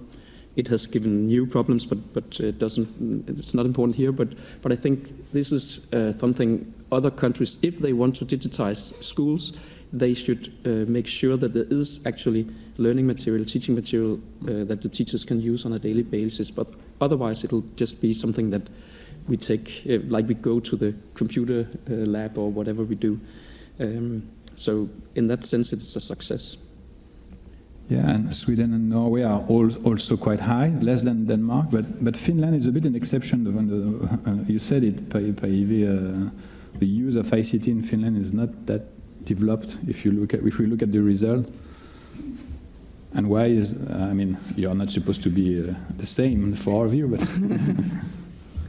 Yeah, this is quite tricky because we still are performing fairly well anyway. So this is exactly what Julian referred to, that you can still perform well. But of course, the amount of usage is one thing, and the way in which it is used is another thing. And now, because we can take a look at this trend from 18 to 23, there was a slight increase, according to teachers, that they would use in classrooms for school-related purposes. But if we take a look at what kind of a usage they mean, it is more or less limited emphasis on more specialized tools, such as simulations or production type of for example, multimedia production, and mostly basic tools to be used, or information search and presentation, that sorts of issues. So that is a bit a worrying trend, that a kind of activating pedagogical use is very rare. And on the other hand, students also report that they mostly learn, for example, issues related to information security and so on outside the school. And since we know at the same time this big variability increasing, so this is a serious question on what is the role of school in here. And the students, on the other hand, as referred to also earlier, that they report themselves as fairly skillful. But are they skillful in things that we want them to be skillful in? And Finnish students also, they don't have interest in getting into, for example, they perform fairly well, for example, girls, but they don't have any interest in thinking about further studies, for example, in any technology-related areas. So, yeah. But I would mostly focus on not the amount of usage, but on thinking about the pedagogically carefully designed practices and supporting what they have successfully, you have done in Denmark, in providing, for example, material to support the real classroom practices. that is a lesson to be learned from the neighbor country. Absolutely. Linda, and then Greta. Yeah, thank you. I just wanted to pick up that what Päivi said about the skills that we want them to learn. And I think that's something also that we need to discuss, that what are actually the skills that we see as most crucial for the future. So for instance, if we think about, we're talking a lot about self-regulation, for instance, how can we learn strategies that will hold over time so that we learn to be, when we are distracted, not only youth, of course, that's important for us as well, but having this mindset on knowing when should we actually use these tools and when should we not, and how should we use them, how should we not, which is a big discussion now as well when we talk about generative AI tools, for instance, that how can we learn to identify what are tasks where we actually should use these tools, or what are tasks that we shouldn't. And this is a very, very difficult thing to discuss and ponder, because we might not know until 5 years from now, realizing that, hey, at that point I started outsourcing this task of mine that was a routine task, but now 5 years later I don't know how to do it anymore.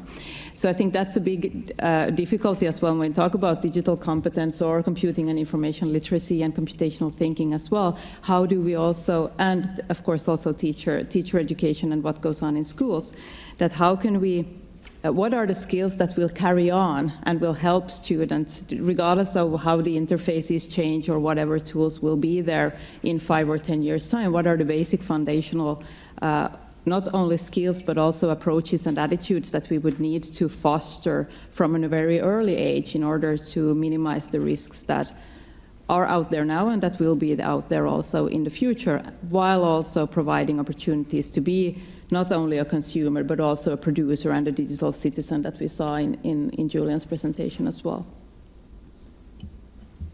Greta?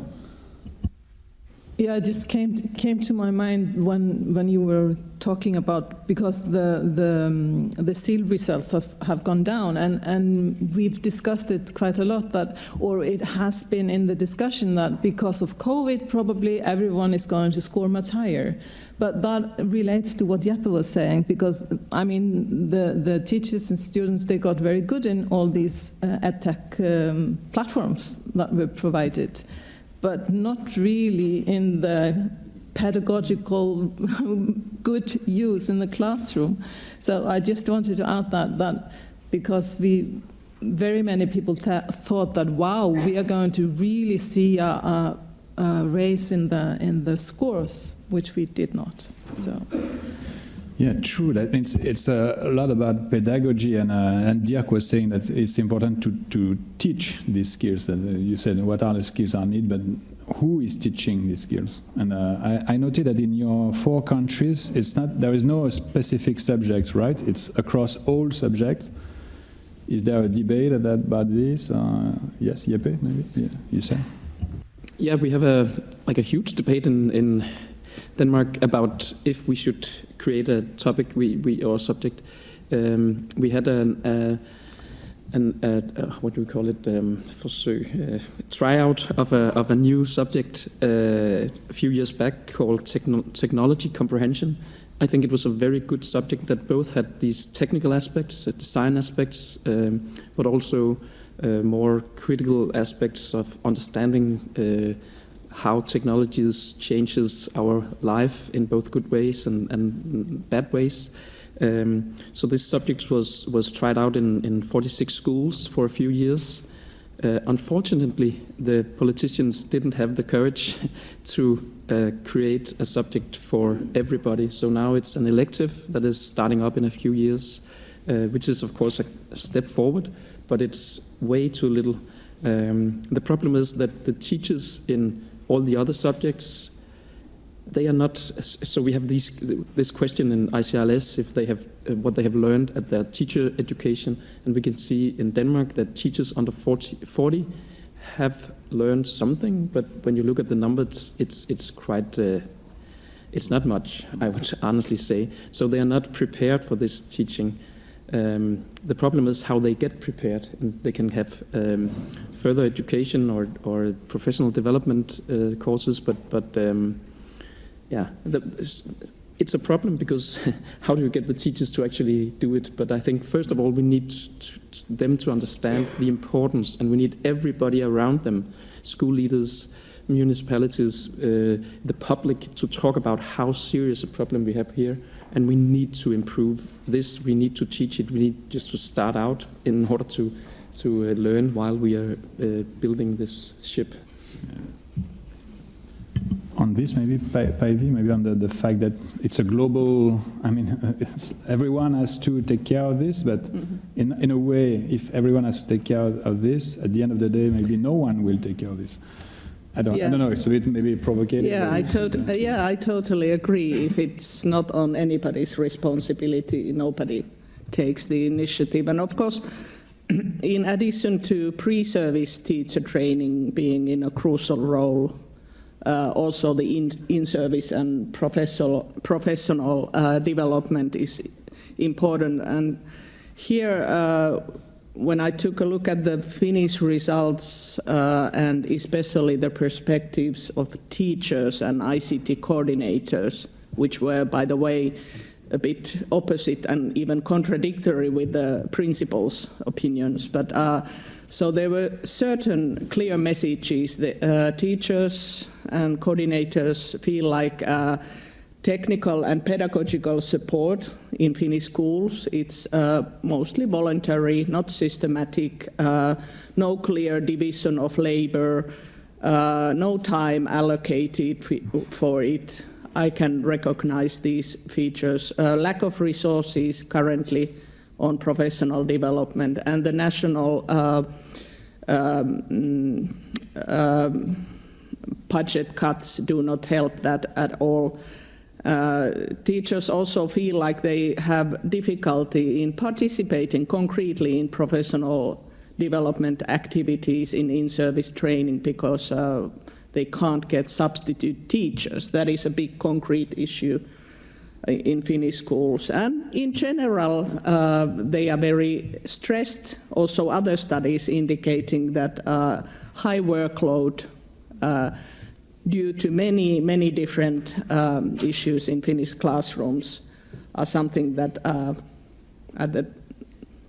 in this time disturbs developing their competencies. Thank you, Päivi. Maybe another reaction on the difficulty of the education system to organize itself, to adapt also, because there was a question also in the chat saying that the technology is very quick, there is very quick development, but the education system to organize, to train, etc., it takes a lot of time. So yeah, it's not very strategic, the development. We don't have actually strategies with clear goals and resource allocations. We need discussion both at the educational policy level as well as school level in total. Greta?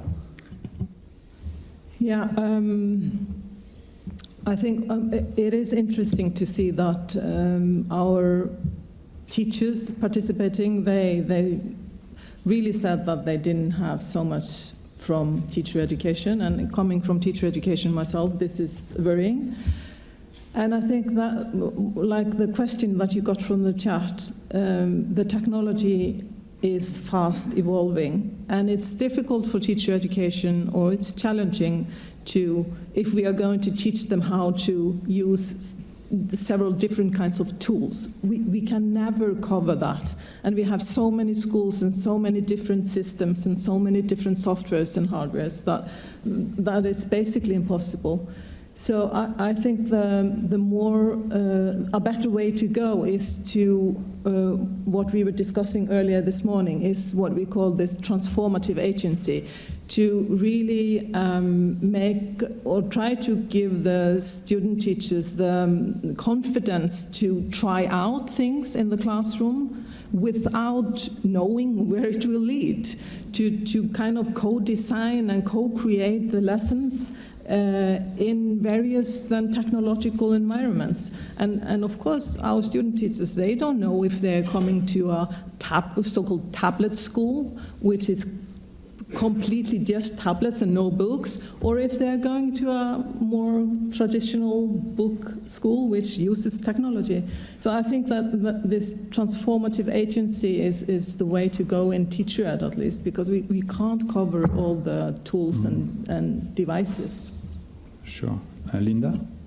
Yeah, just a brief follow-up on that, and I think that the same goes for in-service teachers as well, that this collegial learning with your colleagues, learning with your peers, with your students, trying to get rid of this feeling that you should know everything as a teacher, because none of us can know everything in this, when thinking about technology today, because it moves so fast.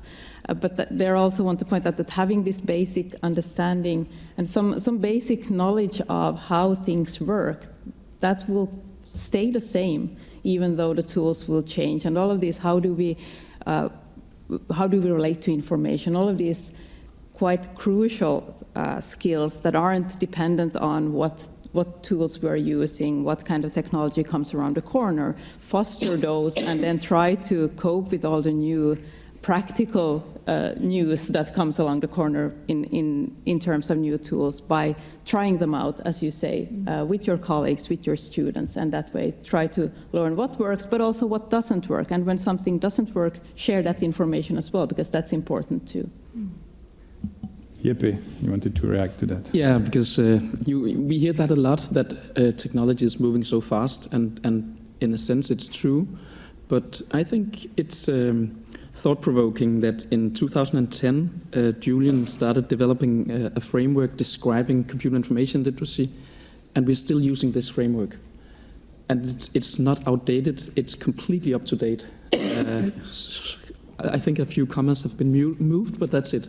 So the point is that the technology is changing, but the things you need to learn, and I think that was also what you said, Linda, and Grete as well, we need to teach critical thinking, we need to teach how to investigate new technologies, we need to prepare new citizens for a life in a changing technology situation, but it's the same things we need to teach them. We just need to take it much more seriously, because that's true, there's a lot more, and I think most of the very dangerous change is the business model from the technology producers. That is the very, very scary part, and that is what makes it very important that our students are prepared to not have confidence in what they meet online.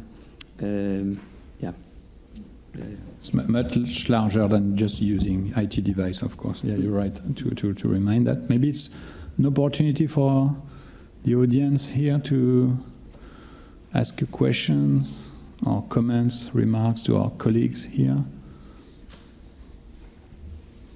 Don't be shy. No? Can I ask a question? Yeah, of course. Please do.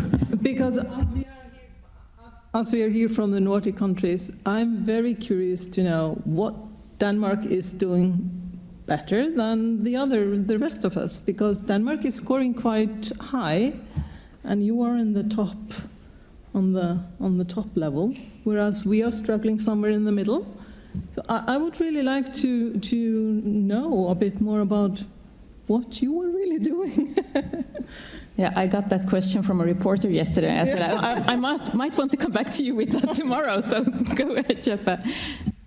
Yeah, I think actually I already answered it. We were actually very early on very focused on preparing students to the use of ICT back from actually the 60s, but it really took.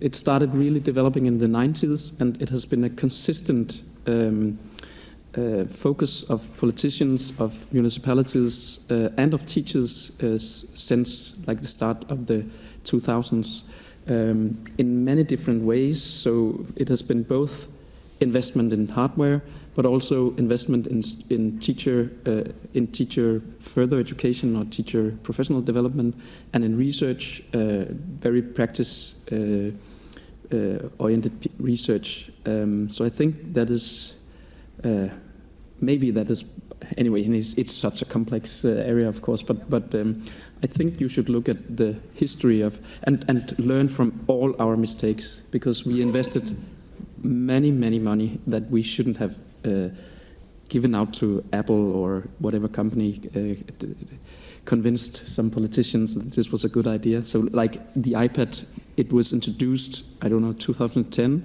and I think in 11, a whole municipality invested in iPads for all kids. It was like, did you think that through?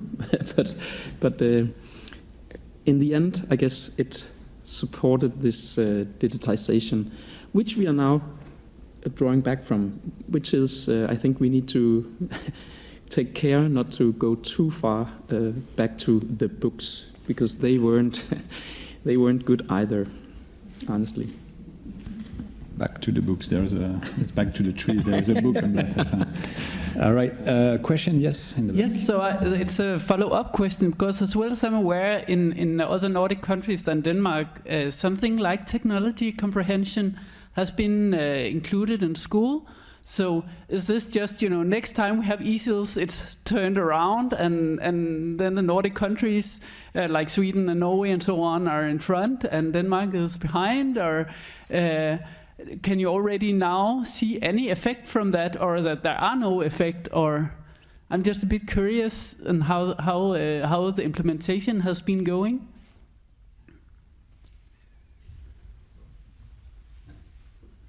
Wants to take it? I think, yeah, maybe Greta or Linda. Yeah. We don't have the same subject like you have in Denmark, teknologiforståelse. Det har vi ikke. That we don't have. And we have, digital competence is a transversal skill. It's supposed to be in all subjects, etc. Even though now in the last reform from 2020, we have some subjects having kind of more responsibility, like social sciences are supposed to cover digital responsibility and digital dannelse. And I don't think the discussion is on whether we should adopt this subject either. No. So, Linda? Yeah. Sweden? Yeah, I can probably, maybe take both a Finnish and a Swedish perspective, let's see. Yeah, so we have the same situation now, as Greta also said, both in Finland and Sweden, we have digital competence as this transversal or cross-curricular theme. Somewhat different, so in Sweden we have programming, for instance, written explicitly in math, and then there is a subject called technology. I'm not sure, do you want to take the Finnish side, Päivi? But I'm continuing, so I'll give you the word later. But from of course, since I represent computer science, so I'm a computer scientist myself, but I've been working in education, so I'm in computer science education.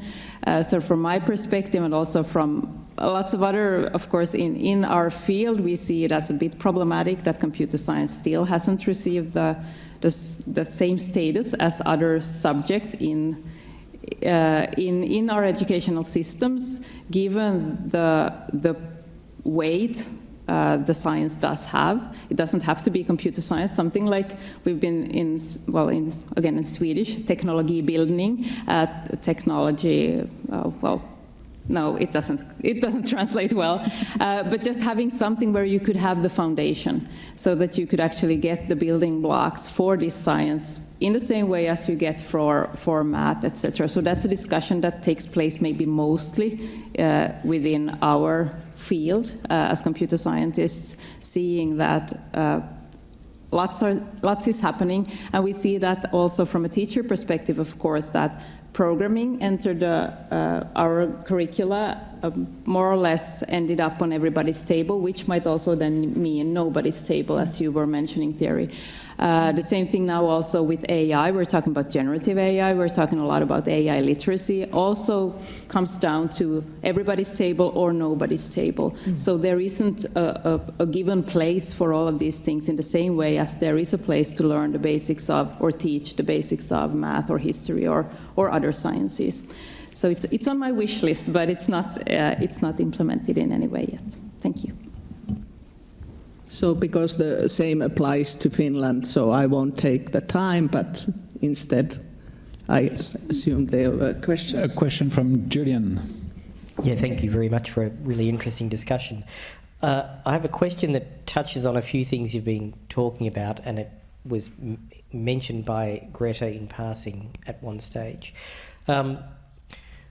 One of the sort of messages that's been coming out of today is that there's a set of fundamental skills in CIL and CT that are arguably not being explicitly taught, that they're being lost somehow between across the transversal skills and not necessarily being explicitly taught. If you agree that that's something that one of the messages, I'm wondering how you are thinking of communicating this, and more generally how we can communicate this in a way that doesn't seem like teacher bashing, that doesn't just seem like teachers, you're not doing your job properly and here's all the things you haven't been doing. Because the achievement story is not a good news story, but I'm wondering how you bring, how you're thinking in your communication about how to bring teachers along in a way that's supportive rather than punitive in this discussion.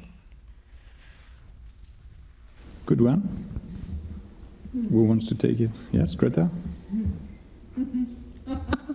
A difficult question, Julian. I think I don't think the teachers, so not to blame the teachers, I don't think the teachers are I don't want to punish them by saying you should really focus on, but that's a fact. We see that also both in ICILS and in other studies, that the kids, and the teachers mention it themselves, that the kids, they do not have the really, really basic skills. And I think maybe some of the explanation to this is that it falls between two tiers. It's because it's no particular subject that is supposed to teach them these basic things, then it might just, nobody takes the responsibility of teaching it. So, and how to say that, I mean, obviously we will talk to the teachers about this, and I think the teachers are really, now they are becoming much more aware of it, that okay, these really fundamental skills are lacking. And studies like the ICILS shows it quite clearly, and nobody wants to have such a big group of students on the lowest level. And I think all the teachers take this seriously, and I hope that this will kind of become better in the next round, and I hope that Norway will participate in the next round. And it maybe shows also how important it is to have these 5 years intervals in order to, because Norway was not participating in 2018, and we really miss that numbers to compare with. Linda? Yeah, I wanted to, it was a great and very difficult question, just like Greta also said. I don't think either that teachers can't do wonders on their own. I think it's a question of prioritization. It's a question of school leadership, about making time and resources available to teachers. And also, if we think about, for instance, professional development, for instance, when programming was introduced in our curricula, there was a lot of professional development on the basics of programming for teachers. A couple of years later, there wasn't any basics of programming anymore. It was more on advanced programming for teachers. And everybody didn't catch the first train. So where were they supposed to catch the first train after it had already left the station, and it never came back? So I think that this also goes back to this discussion on, are we trying to do too much too early? Just forgetting that, hey, we have a lot of people still at the first station and there's not a new train coming around to pick them up. So I think that goes a bit back to what you were saying as well, Greta. Thank you. Maybe, yeah. Yeah, I'm not sure whether we should discuss so much about for example, the separate subject, like the technology comprehension or so. But what I raised already, that teachers are having a very hard pressure for many things, proportion of weaker students getting bigger and so on.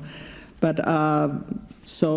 they just don't have time for pedagogical discussions at the school level, and at the same time having these contradictory views with the principals' approaches here. So we need school-level decisions, concrete strategies, clear goals, time allocation, time for pedagogy, technology, integrative discussions, and as you know, in Finland, the teacher autonomy being very strong, so you can easily leave this to somebody else in case we don't take the school level responsibility, as also Linda referred to. Thank you, Päivi. All right, so we are almost at the end. Let's have the very last question in the back of the room. Thank you, and thank you for a very, very interesting panel discussion. I would like to comment on your note of like the fundamental and basic skills in relation to critical thinking. And I'm working with reading and reading assessment, both in international and national contexts. And I'm aware, of course, that the discussion is about the use of ICT within this context. But I was wondering how about the content of the focus on critical thinking within reading or Danish or lit instruction at school. And I was wondering whether the instruction and the focus on like critical reading, for example, could go hand in hand with critical use of technology. Yes, thank you. Jeppe, you were talking about critical thinking, maybe. Yeah, I think, as you said, it's a comment because, yeah, this is absolutely true. Critical thinking is something critical thinking, critical reading is something in itself, but in relationship to technology, it is even more complex because the communication situation in technology context is so complex. But it should be part of the Danish subject or the language subjects all over the world. But I think it is not that. It's not the case in most of the time, most of classes. So we really need to focus on that again, much more than we do today. Nice word to end the panel discussion. I know that you must be very frustrated because there was much more to say, but I think we can thank our panelists.